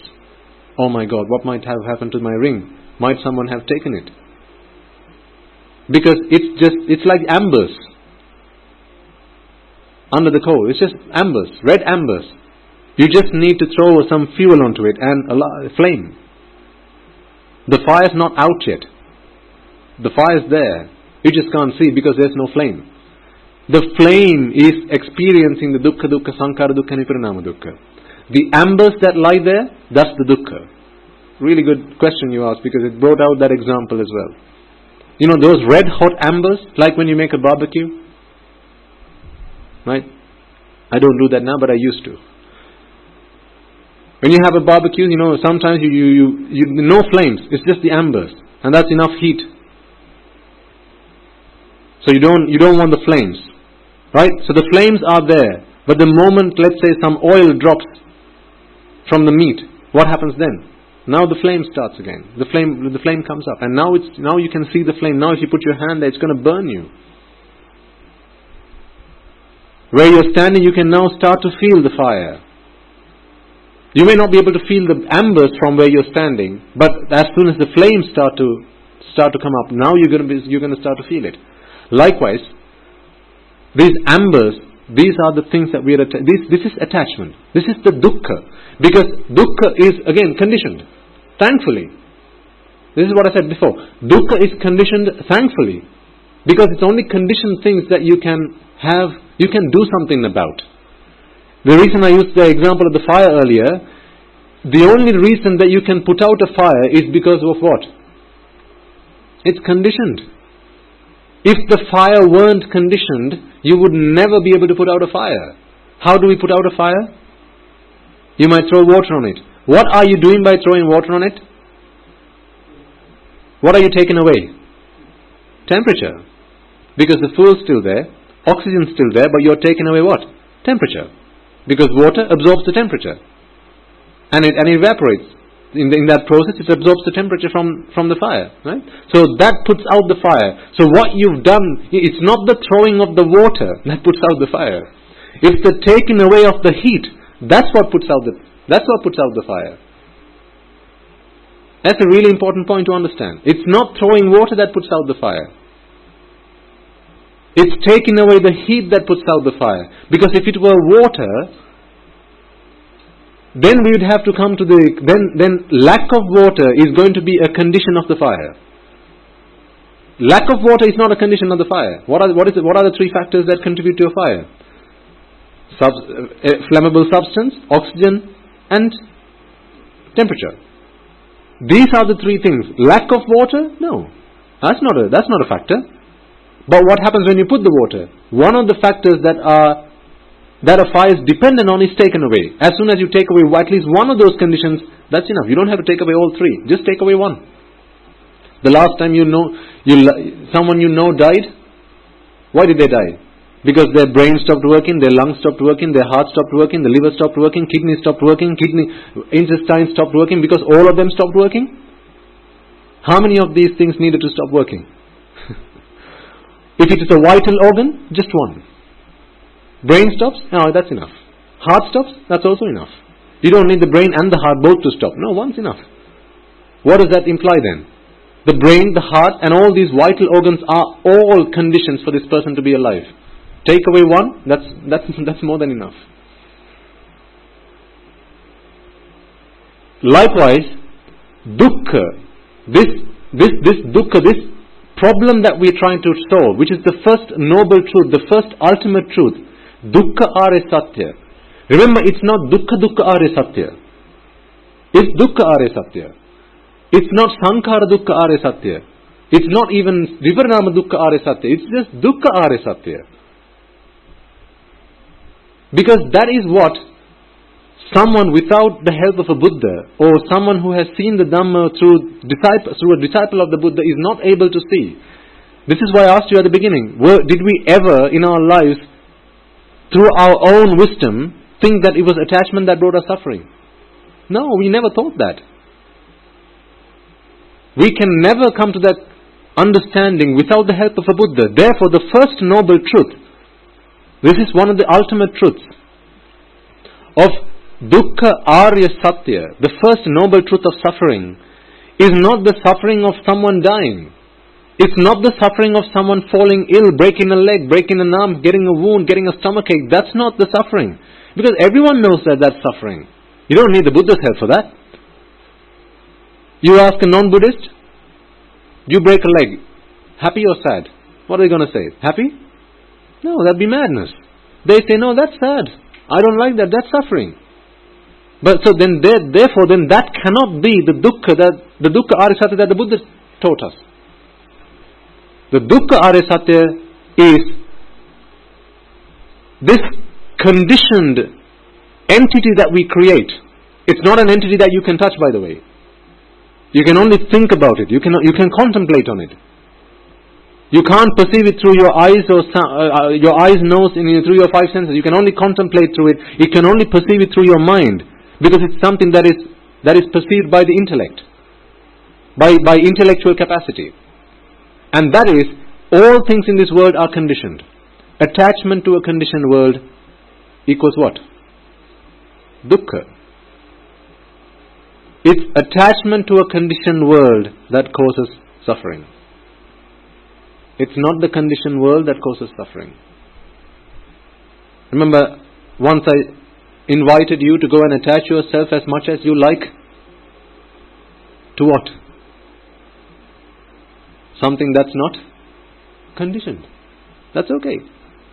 Attach yourself as much as you like to something that's not a sight, something that's not a sound, something that's not a smell, something that's not a taste, something that's not touch, something that's not a thought. Go and attach yourself as much as you like. Go fill your boots. You will be happy forever. But the problem is there such a thing? Well, that thing is Nibbana. That is what Nibbana is. Nibbana is not a world that we go into after life. It's not an after-death experience. That's not what Nibbana is. This proves that Nibbana is not an afterlife experience. If Dukkha Arya Satya is explaining that this entity is the product of a conditioned world and attachment, and the second noble truth is the cause for this dukkha is attachment, not the conditioned world. Tell me then, when does suffering come to an end? Does attachment cease the moment you die?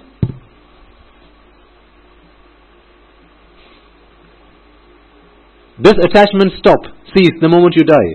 No. Well, if attachment is the cause for suffering, and it doesn't happen automatically when you die,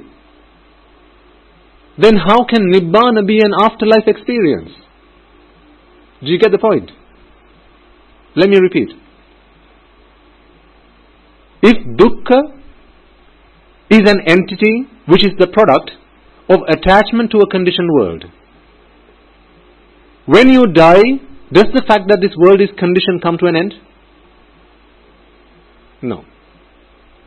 When you die, now this might require some belief in life after death. Okay? Let's assume that there's life after death. You don't have to believe it, but let's just assume there's life after death.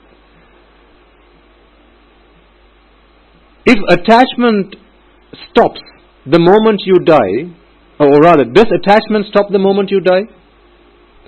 Because one of these two things has to become zero. X times Y equals 1. And now equation here. Okay? X is the fact that this world is conditioned. So it's a 1. A conditioned world is a 1. Attachment is a 1. 1 times 1 is what? 1. 1 is suffering. So 1 on X is what? Conditioned world. If it were a 0, it would be an unconditioned world. 1 on attachment is the presence of attachment. If it were a 0, no attachment. 1 times 1 equals 1, and the 1 here is suffering. 0, no suffering. The only way, well, there are two ways that we can make this. Well, actually, there are three ways that we can make this 1 a 0.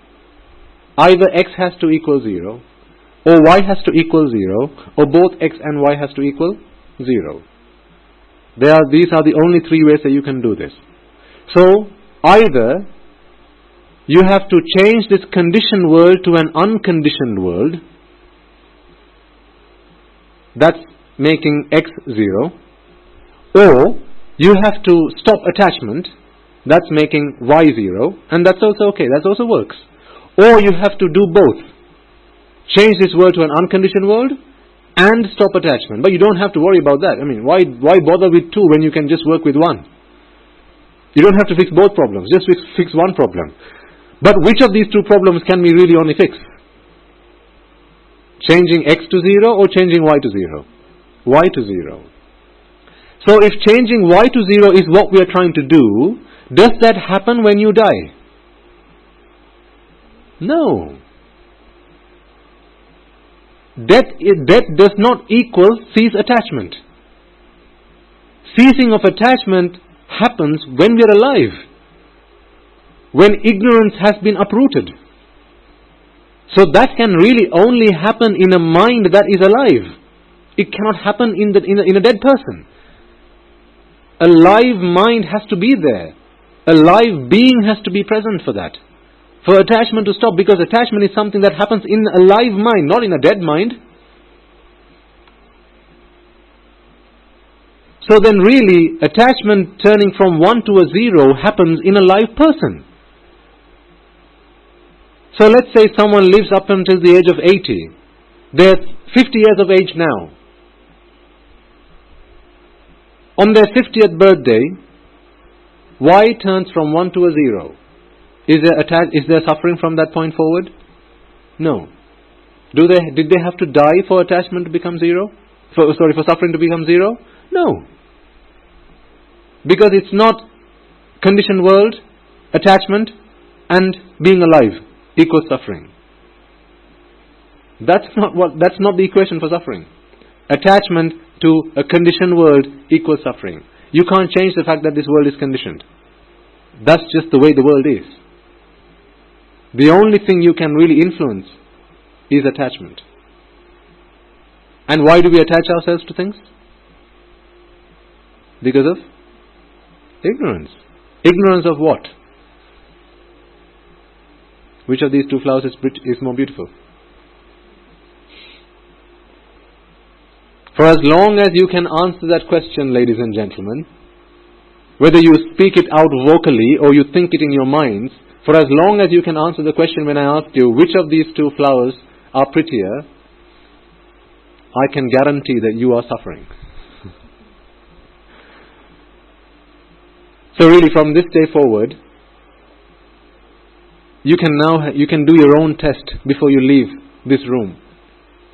A final check after the end of the sermon whether this test will confirm whether you have to come back here or not. Before you leave, look at this flower, this vase, and see if you can answer the question, which of these two flowers is prettier. If you have an answer to that question, then you had better come back next week. If your response at that point is, sorry, I don't get the meaning of that question, that question is meaningless. Because beauty does not exist in the flower, so I cannot answer that question. Then you will have become a victorious one. You are now an arahant. You will no longer have to come back here. See, you don't need my help now. I've given you a really simple test. Check for yourself. Before you leave today, look at this vase and check which of these two flowers is prettier. I can still say that it's a white flower. You have to come back, sorry. Or you said it's a purple flower. Sorry, you're going to have to come back. One day you say neither of them, because that question is meaningless. You don't have to come back. Simple test. You can do it yourself.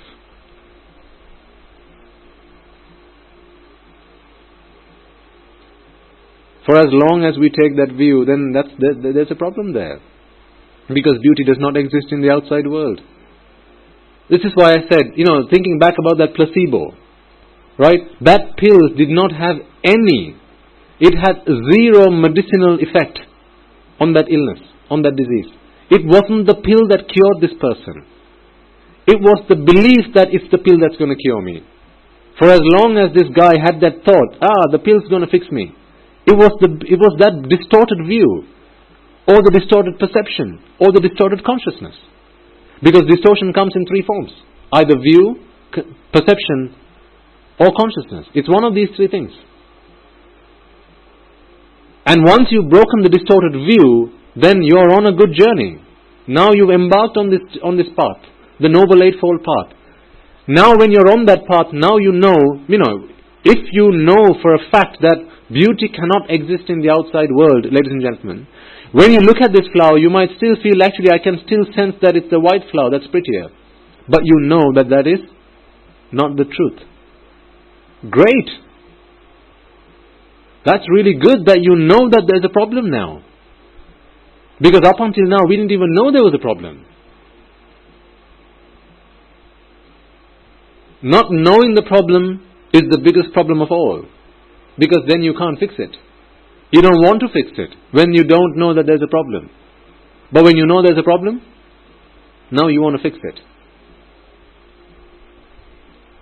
So once you know that there's a problem, once you look at these flowers and you can still feel, one's prettier than the other, but I know that cannot be true.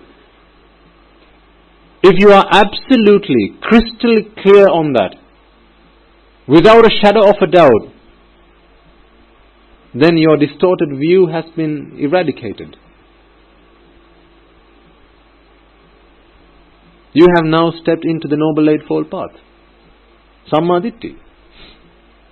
Right view.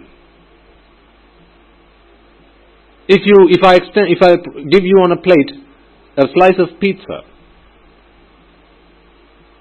and what food do you not like to eat? What food do you not like to eat, madam? Sweets. Sweets and spicy. Okay. Sweets and without sweets and what else is there to eat? Okay. So a slice of pizza on one side and let's say chocolate on the other. There's someone who does not like chocolate at all, but they love their pizza. When I offered both of these to you on a plate, forgetting the fact that lots of chocolate is going to damage your teeth, it's too much sugar, that is not good for you. Forgetting all that, because all of that is for the physical problem. That's not the mental problem. Too much sugar hurts who? The mind or the body? That hurts the mind. Too much cholesterol hurts who? The mind or the body? That's the body. So that's the physical problem. Forget all that to aside, because that's not the problem we're trying to fix here. It's the mental problem we're trying to fix. So pizza on one side and chocolate on the other.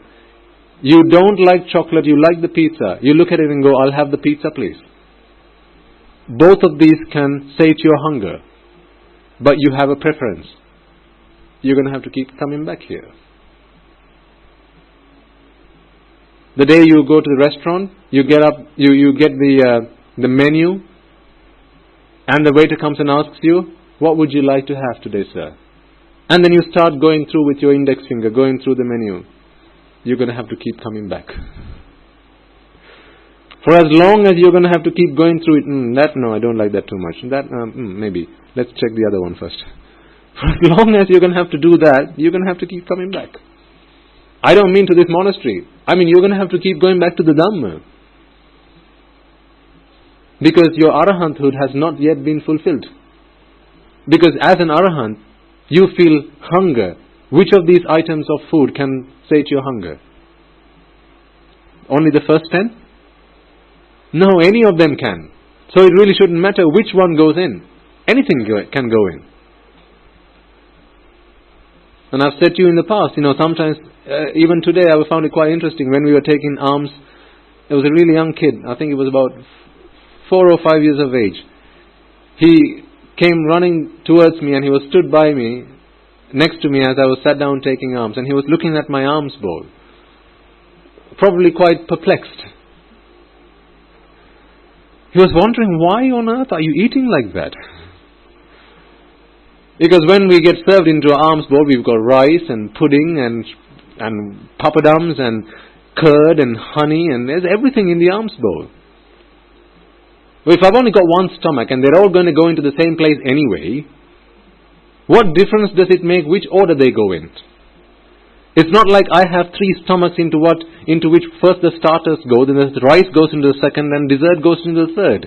If that were the case, then it's worthwhile eating them separately. But it all goes into the same place. Try this out yourself sometime at home. Maybe don't do it in public. Because if you find that revolting, then you might throw up. And that's not really nice in public.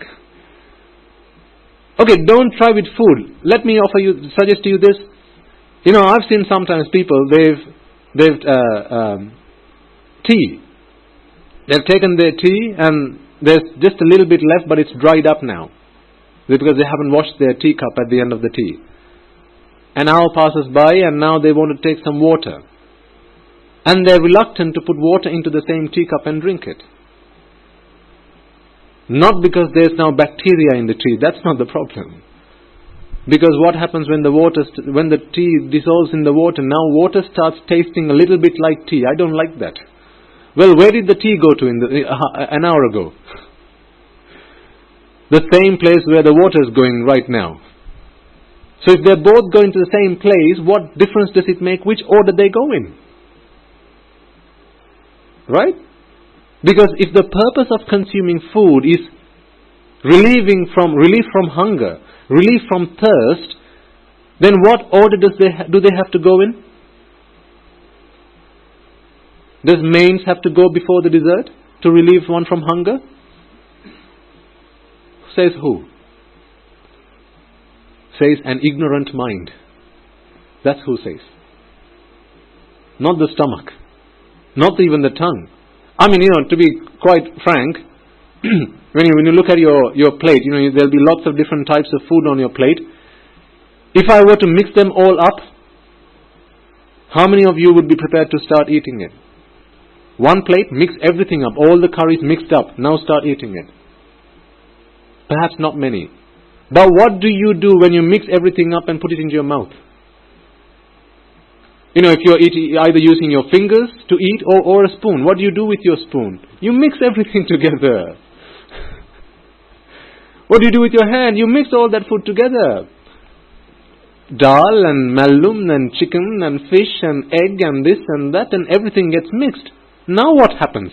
Now it's all together. It's just a moment ago they were split out separately on the plate.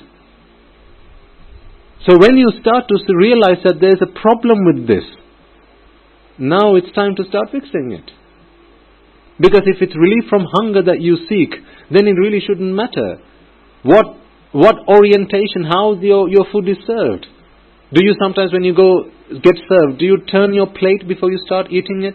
Just to make sure that the curries are on the outside, the rice is in the center, and as you put your hand, there's no curries on your side of the plate? Why? Why do you have to turn your plate? Why can you not just start from wherever? Because if it's hunger that you're trying to fix, how does food have to go in to fix your hunger? Which order do they have to go in? When you take your pills, right? Let's say you take some pills at night, before bed or whatever, for your cholesterol or diabetes or blood pressure or whatever. Don't you fully, happily, without any reluctance, take them all together in one sip? Everything together, handful, put in your mouth, drink a glass of water. Why don't you drink one, then take the next pill? All goes in together. How so? Because it really doesn't matter which order they go in. But if the doctor were to say, no, you've got to take your diabetic pill first, and then 6 hours later you have to take the blood pressure pill, and then 2 hours later you have to take the cholesterol pill, and now you have to take them in that order. But if the doctor has not prescribed that, then it doesn't matter what order they go in. Take it all together, one gulp, water, job done. True or false?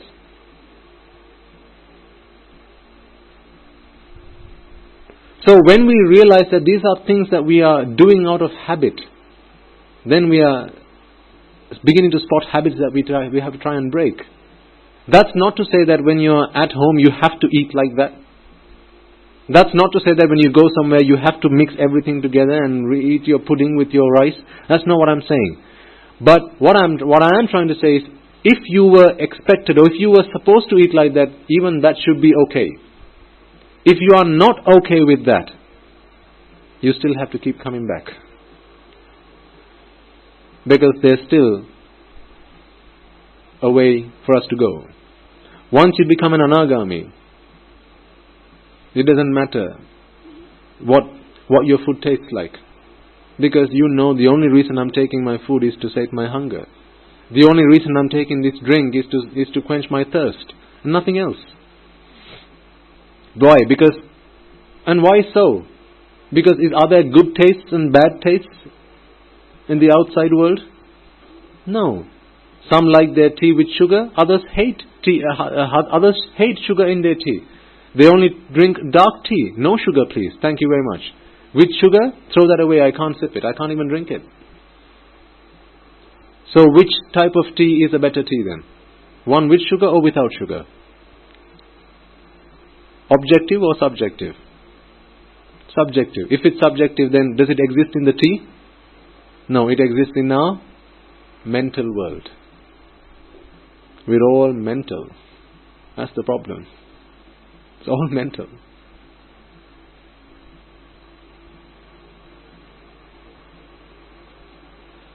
Just because you think something's there doesn't mean it's going to be there. If you walk up to a shop to buy something, right? You ask the shopkeeper, I want, here's my shopping list, I want so much of this, so much of that, so much of this, and so on and so forth. He now packs it all into bags and gives it to you and says, how much, you ask? And he says, right, that will be 5,500, please, sir. Now you start checking your pockets. Oh, my money, where's my money gone? You start checking your pockets. Knowing fully well that you've left your wallet at home. You know that. But you're still checking your pockets. A moment later the shopkeeper goes, oh sir, it looks like you've left your money at home. Would you like to bring it back later? And then you say, no, hang on. I'm sure I've got money in my pockets. Okay, the shopkeeper says. And he waits a few more moments. And you're still checking your pockets. 2 minutes later, you're still checking your pockets. You've turned your pockets inside out, and you're still checking your pockets. And then the shopkeeper says, "Sir, I think we can come to the conclusion that you have brought no money with you. Would you like to go back home and bring some money?" If you were to say at that point, "No, but I think I have money, so therefore I should have money. I think I should have money on me right now, therefore there should be money." Are you sane or insane? Insane. To think that you should have it because you think you have it. Isn't that why we look at this flower and say one's prettier than the other? Isn't that why we look at a girl and say she's pretty or he's handsome? Because we think it's there. But does thinking or having that belief has to do anything? Does it have to do anything with if it's there or not? No. Whether we like it or not, whether we think so or not, whether we know it or not, none of that matters. If it's there, it's there. If it's not there, it's just not there. Not whether you like it, not whether you know it. But through ignorance we come to believe, we come to think that it's there. So just because we think it's there, should it be there now? No, it's never there. It was never there. It's never going to be there. Thinking that it's there, what do? We attach. And then all kinds of suffering start flowing our way. See, it's always internal, this problem. See, once you realize this, where do you have to go to fix this problem now? Who do we have to fight with? Who do we have to tell off? Someone shouts at you, makes you angry. Whose fault? Someone says a bad word. There are things as bad words, right? Foul words, foul language, and that hurts your feelings. Whose fault? Well, the birds, what were the birds doing in the cage? They were swearing their heads out, and you were perfectly okay with that. They were swearing their guts out, and you were perfectly okay with that. Why? Because it was with you, it was determined whether what you are listening to is blame or praise. It was determined with you, not outside. From the outside, that was just sound. How many songs did Michael Jackson sing?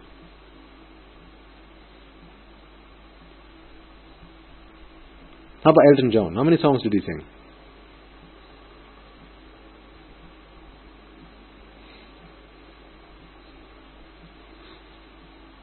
Okay, how many songs did Maestro Amaradeva sing? I count 1, 2, there's that song, there's that song. Did they really sing any songs? None of them sang any songs. What did they do then? They made some sounds, some noise. Well, let's not use noise because that could be offensive. Sounds. Sounds were released into the air, into the world. What did we do? In our minds, we listened to those sounds and then we fabricated the song within us. So really, who should they have as composer? On every track that you listen to, on every track you see on TV, lyrics by, well, even the lyrics. The lyrics and the music, all of that, composed by whom? The listener. Not the hearer, the listener. What about a movie? How many movies I can't remember their names now. It's been a long time. How many movies have you seen and how many movies have you watched? How many movies do they show in the cinema hall? In a given month, how many movies do they show at the cinema? Do they show movies at the cinema? No.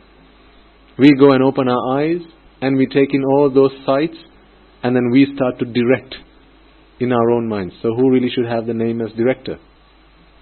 Ourselves. Every single time we fabricate this world within our minds. We fabricate it according to our liking, our wishes, our desires. That's why one guy likes one actor, the other guy likes somebody else. One likes Salman Khan, the other likes Shah Rukh Khan. Why so? Who's the better actor? Who can make that call? The actor or the fan? It's the fan. You can't make that call. As in, the actor can't make that call. Because it's subjective. Why do they take votes? Who's the better president? Now that's objective or subjective? Subjective. That's subjective. Because who do you like better? The moment you ask, who do you like better? If you can answer that question, then you still have to keep coming back. If you're walking along the street and you see two ladies and you think, she's pretty, more than the other, you still have to keep coming back. You walk into the restaurant, you've been given the a la carte menu, look at that and you go, I like this better than the other. You still have to keep coming back. You will decide to grow flowers at home. You think roses more than, what else do they have? Daffodils. You have to keep coming back. Keep coming back. Not to me. Don't get me wrong, I'm not saying come back to me. I'm saying you have to keep coming back to the Dhamma. Because there's still further that we have to go. There's still further you have to go on that path. Because beauty, once again, I repeat, I want to emphasize this point, ladies and gentlemen, because this is where we always got it wrong. Always. Beauty does not exist in the outside world. People say beauty is skin deep. That's not true. Beauty was never in the skin. If it was skin deep, then, flog someone and get the skin, put into a bag. Now what? Beauty? No, that would be beast.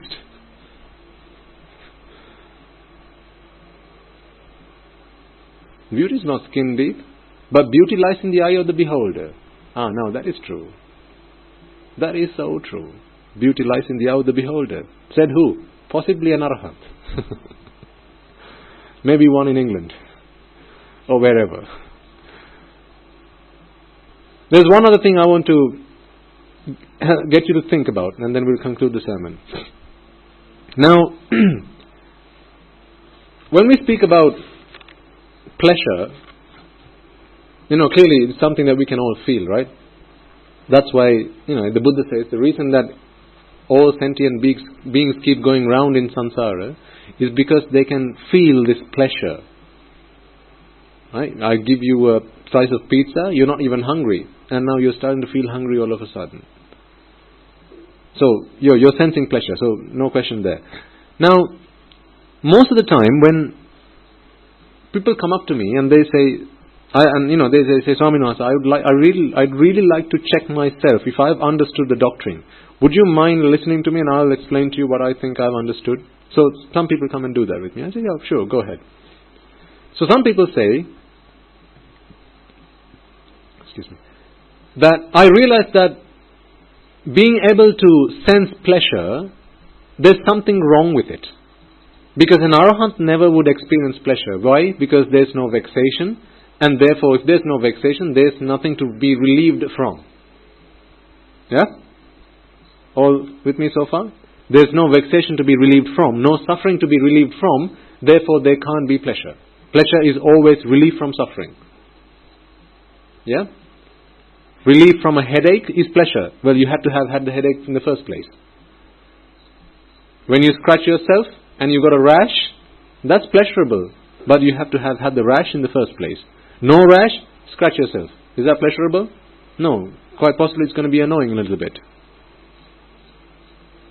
So pleasure is always relief from suffering. So when people come and speak to me and they say, could you help check if I've understood the doctrine correctly? And I say, right, explain to me. And they go, the problem that I see, so this is them explaining to me. They say, the problem that I see with pleasure is that it's relief from vexation.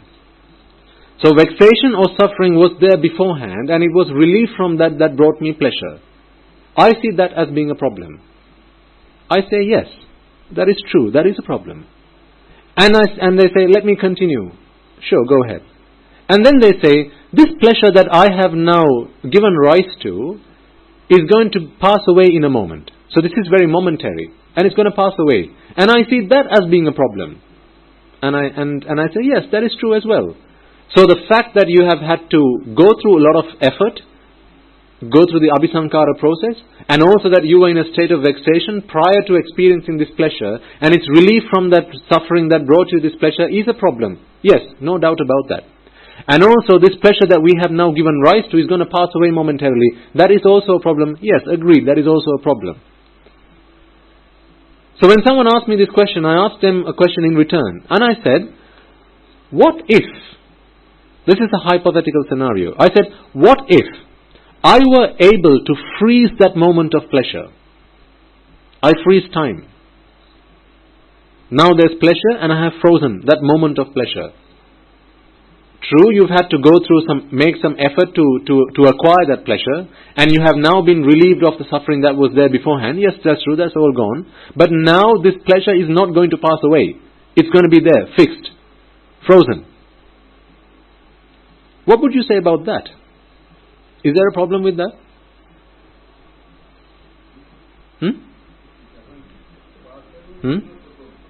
That's what he said as well.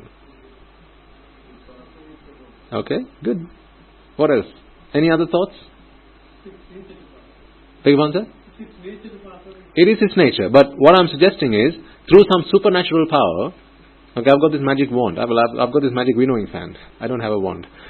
I've got this magic winnowing fan, and when I do that, it's going to stop the passing away. That moment of pleasure is going to be frozen, and you're going to experience that forever. Now, is there a problem with that?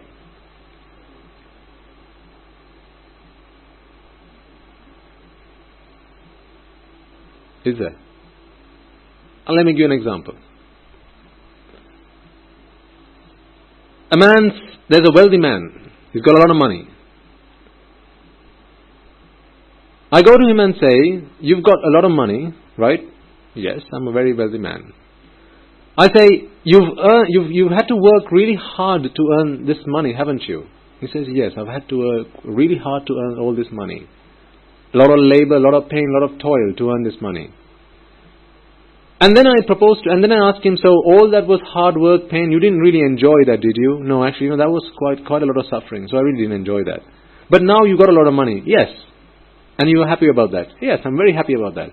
Then I say, well, what if there's you get robbed? What if there's a fire? What if there's there are floods and all of your property, your wealth gets destroyed? Well, if that were to happen, then of course that would bring me a lot of suffering. But right now, I've got this money. And I'm wealthy.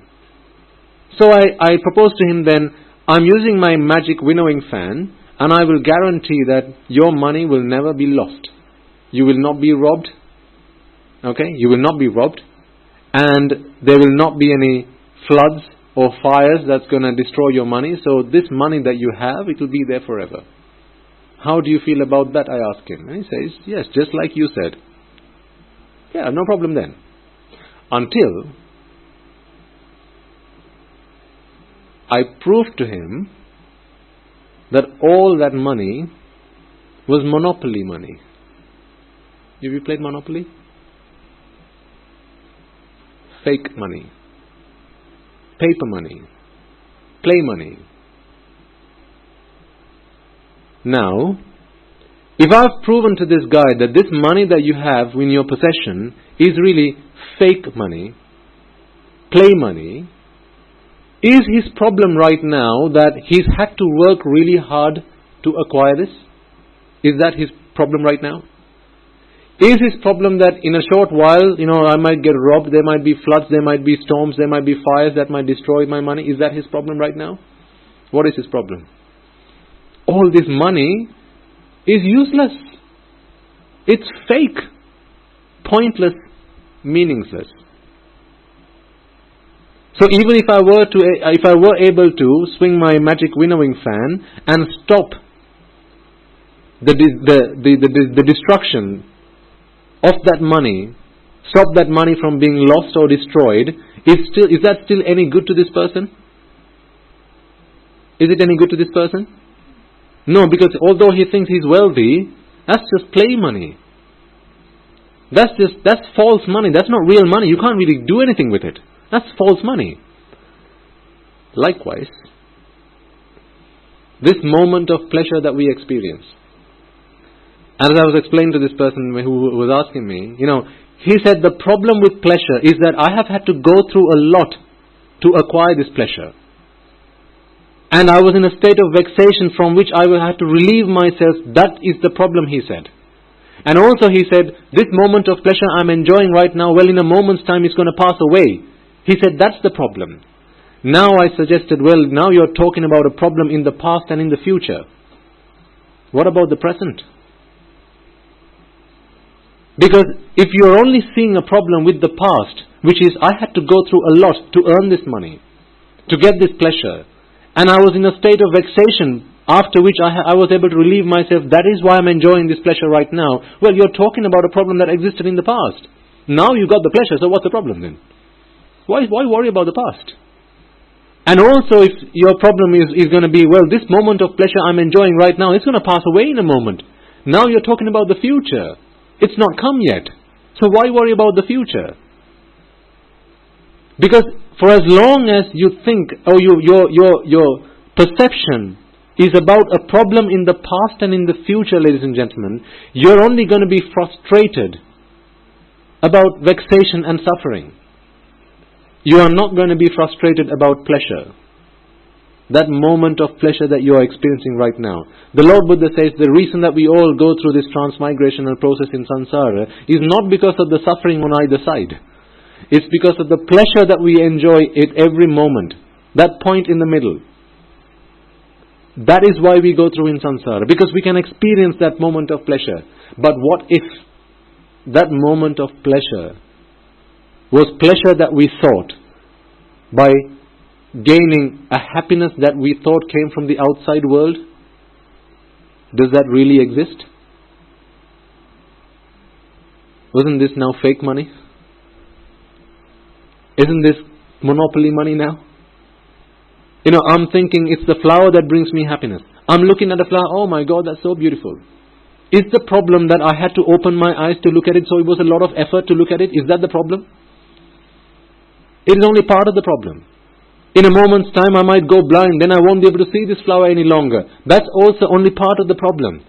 That's just the sankhara dukkha and the viparinama dukkha. But what you're saying is, well, I'm looking at the flower right now, so surely that shouldn't be a problem. I'm enjoying this moment. Let me enjoy my moment. But what if this moment of pleasure you're enjoying right now is also fake? Because you're looking at a flower and expecting happiness from it. Does happiness exist in the flower? Does beauty exist in the flower? No. So that moment of happiness is also fake. It's a false. It does not exist for real. It's purely a fabrication of ignorance and delusion. Now how do you feel about that? Now is the problem that I had to work hard to get it? Is the problem that it's going to pass away in a moment? Or is the problem that what I'm enjoying, what I think I'm enjoying right now is also fundamentally flawed? There's no essence to enjoy right now. This is just completely rubbish. There's nothing here. It's nonsensical. When you begin to understand that point, that perspective, when you come to that point of view, then you begin to become frustrated about not the vexation that came in before and the vexation after. Now you're becoming frustrated. Kalakirin. About what?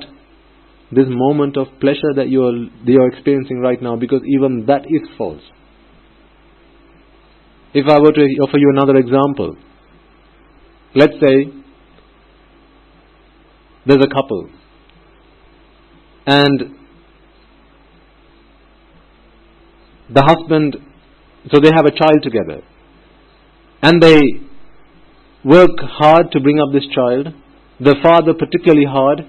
He toils day and night, works long shifts. trying to do the best he can for this child. He goes through a lot of work, lot of pain, and so on and so forth for the happiness of this child. One fine day, someone comes and says, "Mister, did you know that this is not your child? I just found out that your wife's been cheating on you. This is not your child. You are not the father." If we can prove that to that father, is the problem to him right now that he went through a lot of hard work to bring up this child? Is it the fact that this child is going to be taken away from him? Or this moment where he thinks, this child is my child, I love this child, look at it, so beautiful?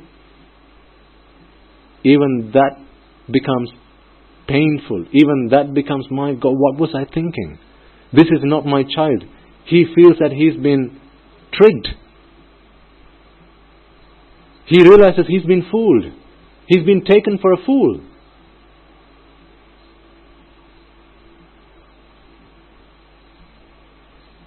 Now he loses all trust. Absolute trust is lost. And similarly, this moment of pleasure that we experience, that we think oh my God, beautiful flower, look at it, it's beautiful. Why do I have to worry about having to open my eyes? That was in the past. I'm going to go blind in a moment, that's the future. But the present moment, beauty does not exist in the flower. Then why am I opening my eyes and looking at it? If it's not there, if beauty is not there in the flower, and beauty is what makes me happy, why on earth am I looking at a flower? It's okay to look at something that has beauty. If beauty is what makes you happy, look at something that has beauty. What has beauty?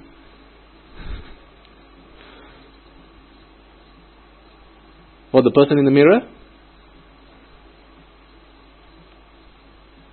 If beauty is what makes you happy, then look at something that has beauty. What has beauty? Nothing. Then if beauty is what makes you happy, tell me, is there anything in this world that is worth looking at? No. Why? Because there's nothing in this world that can give you beauty. Because beauty is not an attribute of outside objects. It's purely a fabrication in the internal mind. It does not exist in the outside world. So now if you listen to music and you think, I like that song, I don't like that song very much. That song I like a lot. What are you really saying? That beautiful music exists in the outside world. Now you're prepared to bring up another man's child. That's what you're saying. In other words, you're going to the salon and buying a loaf, asking for a loaf of bread. You're getting married to a woman who's barren and expecting to have children with her. All these examples. Whichever you can relate to. A man that wants a child, is there any point in getting married to a woman who's barren? No. Why? Because she can't give you that. She does not have the capacity to provide that. Likewise, looking at a flower, looking at an object, a sight, and expecting to find happiness by looking at it is entirely pointless.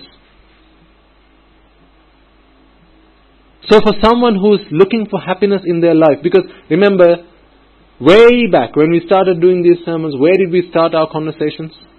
What is your purpose in life? And what did you all tell me? Happiness, right? Has that changed now? Are you looking for something else right now? Or are you still all looking for happiness? We're all still looking for happiness. Does happiness exist in sights, sounds, smells, tastes, touch? No. Then why open our eyes and keep looking at the world outside? Why do we keep turning our heads, scanning the world? Happiness. Oh no, happiness over there. Hey, happiness over there. What's this? Haven't we been fooled? Completely ignorant? Delusional? Isn't this insane? See, the problem is we keep going round in samsara for something that does not exist. That's the problem. I don't know how you feel, but I feel like I've been struck by lightning. I don't know how you feel, but I feel like the ground beneath my feet is beginning to shake. My knees are beginning to tremble. Because I am beginning to realize that all my years in my life, I've been going after happiness by going after all the wrong things when none of those things ever had happiness to offer me. I went after money, I went after women, I went after food, I went after sights and sounds and smells and tastes. None of them really had happiness as a part of them. And despite that, I went after them. I went after barren women asking, can you give me a child?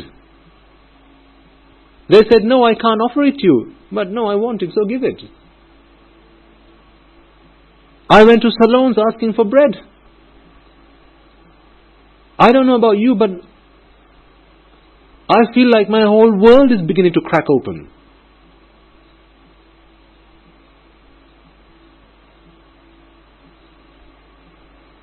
What is the point of this existence?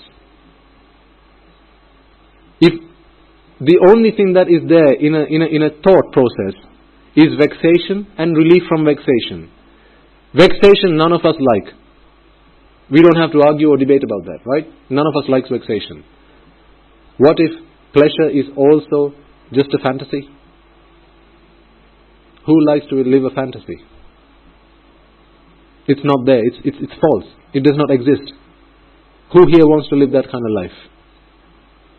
Well, if those are the only two things that we can go through in life, vexation and relief from vexation, or pleasure, which is also fake, then none of these two things really bring us any happiness. Then what is the point of even having this thought process? What is the point of these chittas arising and passing away? I just want happiness. Nothing brings me happiness. So what's the point of this existence then? What is the point of this existence?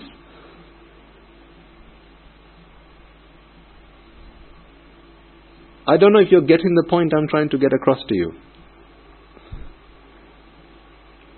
Existence is fundamentally overrated. This is overrated. Sights and sounds and smells and tastes and the pleasure that people seek from these things are completely overrated. Because they do not have them. We should protest. We should go picketing. Against whom? The sights and sounds and smells and tastes that we always fell for. All these things that we thought, beautiful world, my God. A pair of eyes that haven't seen these sights aren't worth having. That's what we thought. What's the point of living if you haven't been to Alaska? What's the point of having these two eyes if you haven't been to wherever? If you haven't seen the Taj Mahal, what's the point of having these eyes? People said.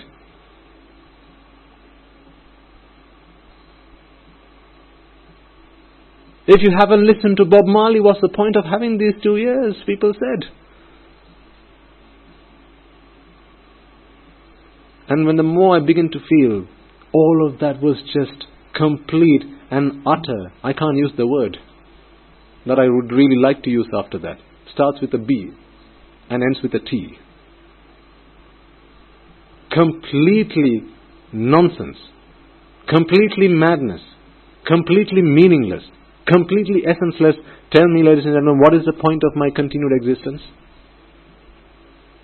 When happiness is what I seek, and nothing in this world can give me happiness, what is the point of my existence in this world? Sir? Yes. Once you understand this, you will no longer go seeking happiness from this world. That is why an arahant doesn't keep looking around as he walks. It's not because people might think bad of him, because there's nothing to look that can give him happiness.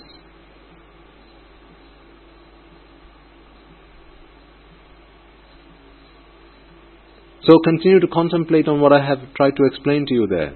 I don't know if I'm using the right words to express what I want to convey. Sometimes I worry about that. Because the Buddha's teaching is so profound. Sometimes I'm really fearful to sit on this seat, because I take permission, I seek permission from him before I sit here and seek his permission to preach this Dhamma to you. His Dhamma, not mine. He is the master. I seek his permission to preach to you, and sometimes I'm fearful. I'm worried that perhaps I use the wrong words. Perhaps I don't get across the meaning to you. I'm fearful, I'm worried. Like it might be a curse to have preached to you something that the Buddha did not. So I don't know if I'm using the right words to convey this feeling that I have within me. If I were able to show you my mind, I would be able to tell you everything. You would be able to see everything I wanted to say to you. This existence is meaningless, ladies and gentlemen. This existence is pointless. Existence, life itself is pointless. That's not to say, now go hang yourself. Because remember, we talked earlier, death does not turn Y from 1 to a 0. Death does not stop attachment. Attachment can only cease in a mind that is alive. So you have to be alive to put a stop to attachment. Once you put a stop to attachment, that is Nibbana, whether you are alive or dead. So continue to contemplate on this. If it's the last thing you do, because not understanding this was the root of all suffering in our entire life in samsara, every single time, not understanding this truth. This is why it is then ultimate truth. A truth that only a Buddha saw. And a truth that only a Buddha can preach and proclaim to this world. Because without his help, none of us would have known this. Without his help, we would have always sought happiness in the sights and the sounds and the smells, when they don't really exist in them. Why? Because all we have associated with is what? Ignoble and immoral people. And when they found happiness by looking at a flower, what did they come and tell us? Flowers. Beautiful. Look. Isn't that how you got into your certain hobbies? You were influenced by your friends. When I was younger, I used to collect telephone cards. I loved collecting telephone cards. Because someone said, hey, aren't they lovely? So true. Then I started collecting coins and notes. Why? Someone said, aren't they lovely? Interesting, aren't they? Yes, so. All I did was collect sights and sounds and smells and tastes and touch and thoughts, when none of them brought me happiness. I was fooled, I was tricked. This is the biggest foolery, biggest trickery of all time. So if you want to, because I can't force you to, if you want to, then penetrate this truth. Penetrate this falsehood, penetrate it. Make every effort to do that. Penetrate this falsehood and try to see the truth that lies behind. Because once you see it, you will be frustrated. Not frustration meaning you'll then go and live at home and not talk to anybody and live a sad life. That's not what this frustration is about. You'll be frustrated about the things that you thought was going to bring you pleasure. You'll be frustrated about pleasure itself. And with that, attachment will cease. You will no longer have to forcefully stop attaching to things. Attachment will cease automatically. Because ceasing attachment is not something that you can do forcefully. It happens through understanding. It happens with right knowledge. Through comprehension. And for that, all you need to do is to continue to listen to these sermons. I don't mean my sermons. Just listen to the Buddha's teaching. Wherever it may be you receive it from. Whether lay or clergy, it doesn't really matter. Someone who's understood it, go and listen. Someone who preaches it, go and listen. Whether it's tapes or on the internet, it doesn't really matter. For as long as what they speak of is the flaw, is the blunder with raga, dvesha, moha, with attachment, the flaw with attachment, and for as long as they speak of that, and for as long as their speeches, their sermons help you to eradicate attachment, to see the useless nature of attachment. Does an arahant have attachment? Don't they live happily? Is there any problem with them? So is attachment required for a good life? No. See? That's just extra baggage. If you don't need attachment to lead a good life, if you don't need desire, aversion and delusion, raga, dvesha, moha to lead a good life, to lead a happy life, which we know from looking at an arahant, then that is just extra baggage. You don't need it. Useless. So raga, dvesha, moha is also useless. Attachment, useless. None of these things are conducive to happiness. In your pursuit of happiness, the only thing that can give you that is eradication of attachment. Eradication of raga, dvesha and moha. That's it. Nothing else to say. Even if I speak to you for another 10 hours, 10 days, 10 weeks, 10 months and 10 years, this is the only thing I'm going to have to say to you. Attachment is pointless. A life living is not worth living if you don't make effort to rid yourself of the attachment.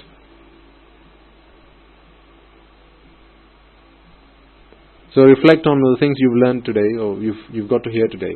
Contemplate on these things as you live your life. Go back and listen to this if you get a chance. What do I mean by if you get a chance? Well, you can decide. If you get a chance, if you have the time, listen to this again and again and again. And the penny will drop. You are not just any old folk. I don't accept that. You are special. Not just you guys here, but also people listening online. And you particularly. Because you have this opportunity to listen and sit down and listen face to face. That's not a chance that everybody gets. Not because I'm special. Please don't get me wrong. Wherever the Dhamma arises from, wherever the Dhamma comes from, to be in the presence of that Dhamma, to be able to listen to that Dhamma face to face, or at least live, that is a privilege that we have not enjoyed throughout our journey in samsara. So you're not just any old people, you're very special people. And think about the privileged lives that some of you will have lived up until now. Perhaps some of you received them as gifts from your ancestors. Others may have worked hard for it. But despite all that, if these privileged lives you sought, you worked hard for, was to gain pleasure through indulgence in sights and sounds and smells and tastes and touch and thoughts, then despite how much money you've got in your bank account, despite how much knowledge you might have, despite how many degrees you might have to your name, PhDs or whatever, you might be a professor. It really doesn't matter. Because there's an ultimate truth which is true and universal to all beings. If you're attached to something, then you are suffering. Full stop. Think and act. And seek your freedom. That's all I have to say. Okay. So before we conclude the sermon, let us take a moment to chant the Arya Maitri. I don't have the English sheet which I'll need if you are going to do it in English. Shall we do it in English for today because we have some visitors?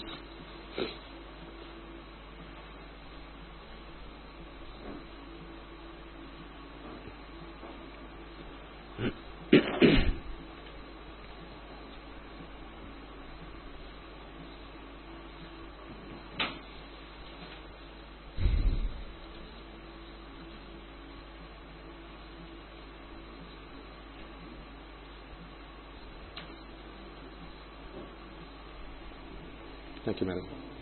Thank you. That's okay. Thank you.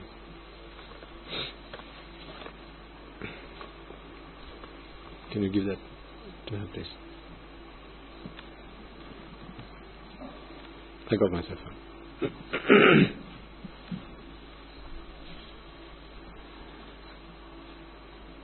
When we chant this Arya Maitreya, this is noble compassion. Because there may be some among you who've not done this before, it might be a new experience. Yes, we are chanting some words, but it's not the words that matter, it's the meaning behind the words that really is the essence of this. When you chant these words today, or either when I chant them and you reflect on them, you don't have to chant them, you can just reflect on them if you like. What I want you to do is to reflect on the meaning behind this.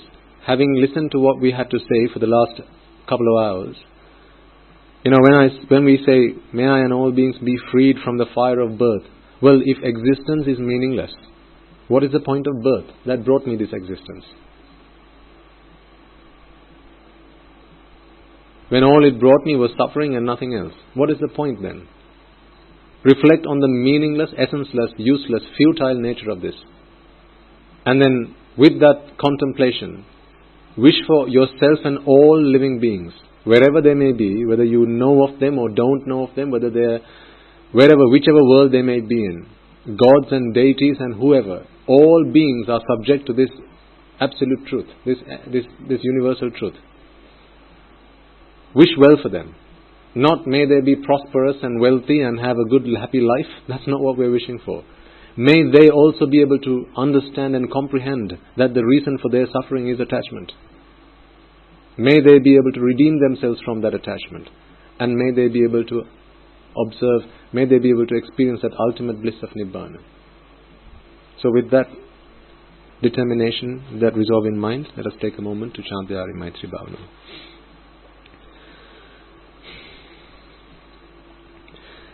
May I and all beings in all worlds be freed from the fire of birth, freed from the fire of decay, freed from the fire of illness, freed from the fire of death, freed from the fire of sorrow, freed from the fire of lamentation, healed with the ultimate bliss of Nibbana, healed with the ultimate bliss of Nibbana, healed with the ultimate bliss of Nibbana.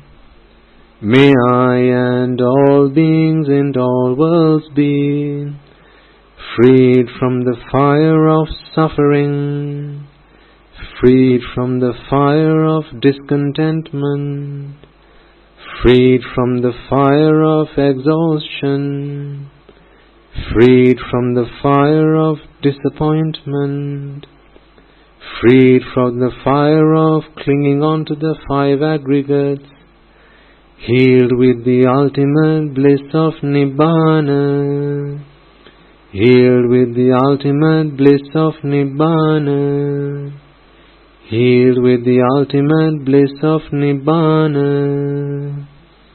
May I and all beings in all worlds be freed from the suffering of samsara, freed from the disease of samsara, freed from the fear of samsara, freed from the fire of samsara, freed from the flames of samsara, freed from the burning of samsara, freed from the sorrow of samsara, freed from the lust of samsara, freed from the clutches of samsara, healed with the ultimate bliss of Nibbana, healed with the ultimate bliss of Nibbana,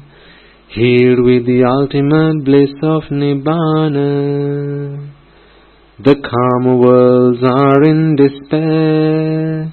May I and all beings be freed from the karma worlds. The rupa worlds are in despair. May I and all beings be freed from the rupa worlds. The arupa worlds are in despair. May I and all beings be freed from the arupa worlds. All worlds are in despair. May I and all beings be freed from all the worlds. Nibbana is the only salvation.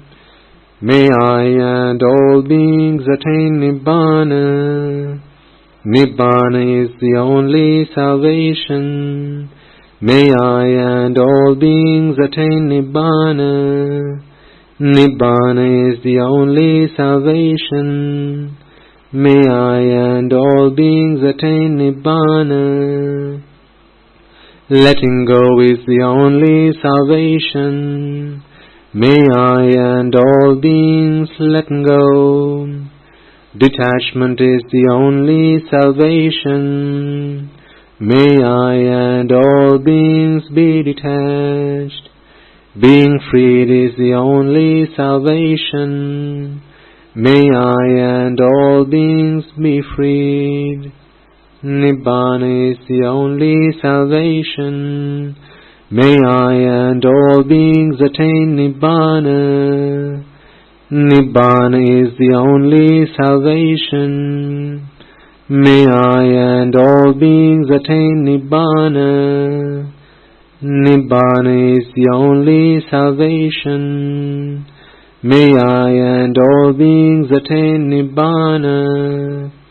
May I and all beings in all worlds be freed from the bondage of lust, freed from the bondage of aversion, freed from the bondage of delusion, freed from the bondage of Mara, healed with the eternal bliss of Nibbana, healed with the eternal bliss of Nibbana, healed with the eternal bliss of Nibbana, healed with the eternal bliss of Nibbana, healed with the eternal bliss of Nibbana, healed with the eternal bliss of Nibbana.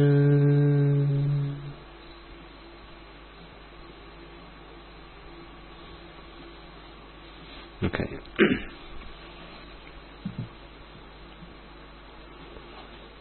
So before we conclude then, let us take a moment to transfer the merits that we have all acquired today to all those who deserve these merits. Think not just about the time you spent here, but also the time and effort you put into preparing yourselves to be here today. Perhaps helping someone else to be here today, perhaps providing transport to someone so that they could be here today. All that. Perhaps arranging this room so that others could come and sit down and listen to these sermons. All of that, every single thing, every little bit, every modicum of it, all that acquires heaps of merit. Merit that is absolutely essential for all of us to attain Nibbana. And that is why we have today this opportunity, because we've done merits in the past. So of course we have to continue to do merits until the day comes when you no longer have to come back here. But there are others who still are lacking in merit, so it is now time for us to transfer the merits that we have acquired to them, so that they may be able to witness these merits, rejoice in these merits, and acquire merits for themselves, so that if any of them have been born in the woeful plane, they are able to redeem themselves from the woeful plane, and then be born in the blissful plane, and once born in the blissful plane, so that they may be able to attain the supreme bliss of Nibbana for themselves. Okay. So first and foremost, let us take a moment once again, as we did at the beginning, to contemplate on the fact, to reflect on the fact that it is because of the Supreme Buddha, it is because of His infinite wisdom, His infinite compassion, His infinite concentration that we have the gift of Dhamma today.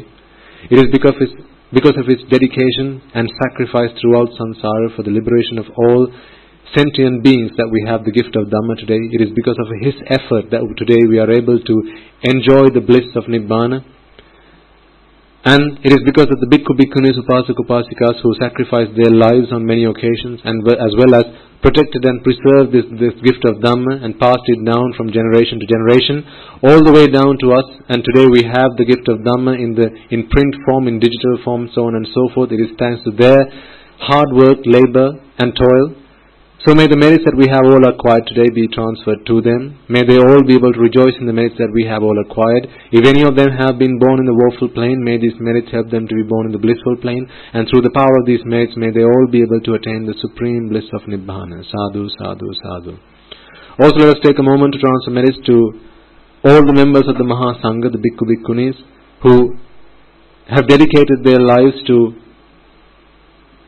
cultivating the Dhamma for themselves, as well as disseminating this Dhamma for the benefit and emancipation, liberation of all sentient beings. The Mahanayakas, the Anunayakas of all the three chapters, As well as that, let us take a moment to transfer merits to the incumbent monks of your local temples and nunneries, the nuns in your local nunneries.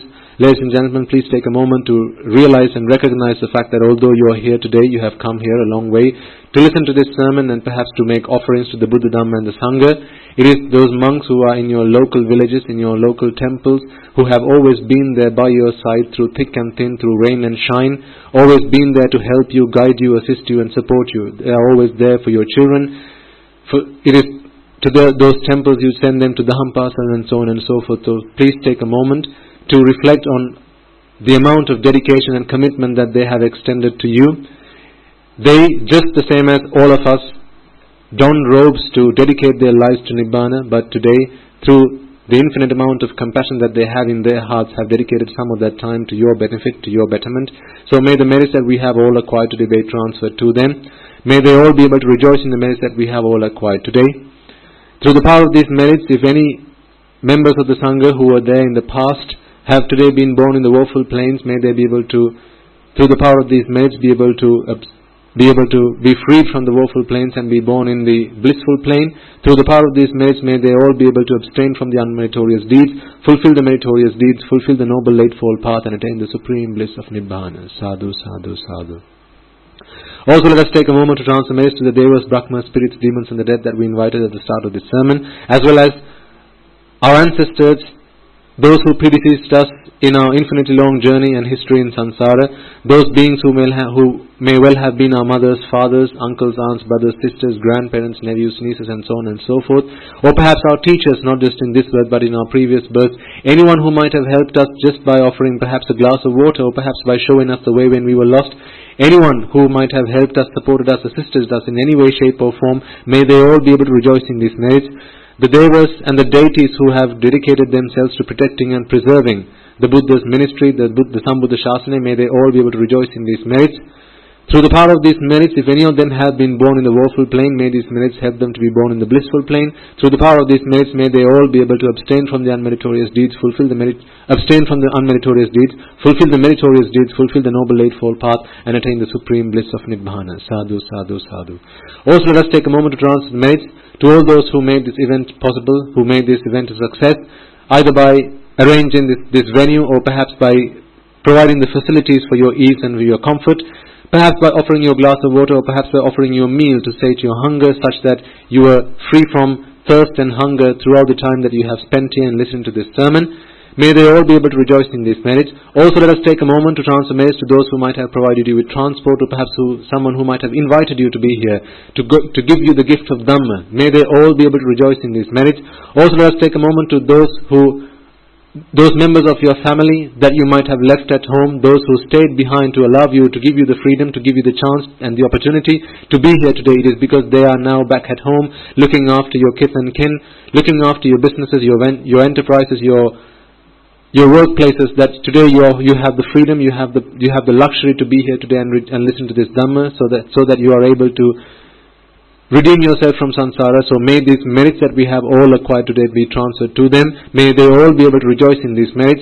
May through the power of these merits, if any of them either in the past have been born in the woeful plane, through the power of these merits, may they be able to be born in the blissful plane. For those born in the blissful plane, may through the power of these merits, they be able to abstain from the unmeritorious deeds, fulfill the meritorious deeds, fulfill the noble eightfold path, and attain the supreme bliss of Nibbana. Sadhu, sadhu, sadhu.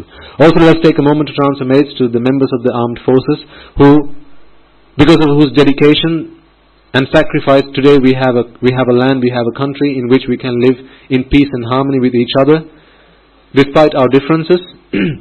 May they all be able to rejoice in the merits that we have all acquired today, and also, as well as that, the members of the police force who dedicated their lives, particularly back in the time when there was a 30-year-odd-long war in Sri Lanka, all those members of the armed forces and the police force who dedicated their lives, who sacrificed their lives for our peace, for our comfort, for our harmony. May they all be able to rejoice in these merits, as well as those people who might have lost their lives in the war, friend or foe. May they all be able to rejoice in these merits. As well as that, let us take a moment to transfer these merits to those people who must have lost their lives in natural disasters, natural calamities such as the tsunamis, not just in Sri Lanka but also worldwide, wherever they might have been. If anyone's looking for merits and anyone's seeking merits to be born in the blissful plane, may they all be able to rejoice in these merits, and through the power of these merits be able to free themselves from the woeful planes and be born in the blissful planes. And for all those beings born in the blissful plane, may through the power of these merits they be able to abstain from the unmeritorious deeds, fulfill the meritorious deeds, fulfill the noble eightfold path, and attain the supreme bliss of Nibbana. Sadhu, sadhu, sadhu. Also, let us take a moment to those people, men and women, who have dedicated their lives to protecting this country, preserving this country, developing this country, cultivating this country, and leading this country on our behalf. If not for them, today you and I will have to lead this country. If not for them, today you and I will have to protect this country. If not for them, today you and I will have to dedicate our time towards developing and cultivating this country. It is thanks to them that today we have the freedom, we have the luxury of time to be able to dedicate our lives to this cause. So, may they all be able to rejoice in these merits. Through the power of these merits, may they be able to abstain from the unmeritorious deeds, fulfill the meritorious deeds, fulfill the noble eightfold path, and attain the supreme bliss of Nibbana. And finally, reflect once again for a moment about all the merits that you might have acquired throughout this day, throughout this week, or throughout perhaps this month, in your efforts to make this opportunity available for you to come along and listen to this sermon.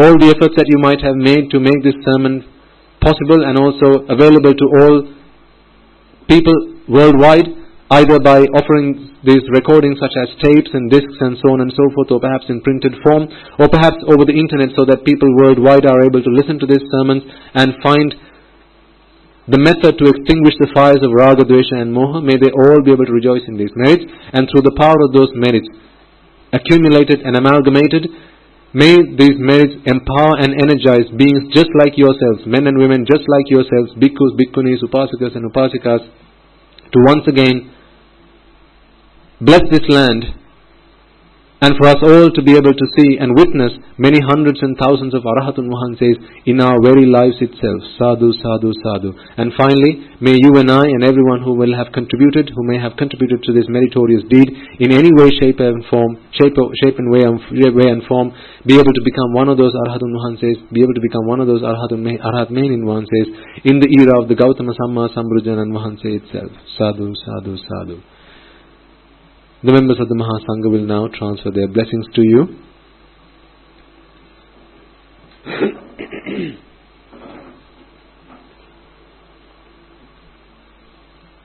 Raga ginnen midatva, dvesha ginnen midatva, moha ginnen midetva, Nibbana parama sukhayen sukhita taravetva,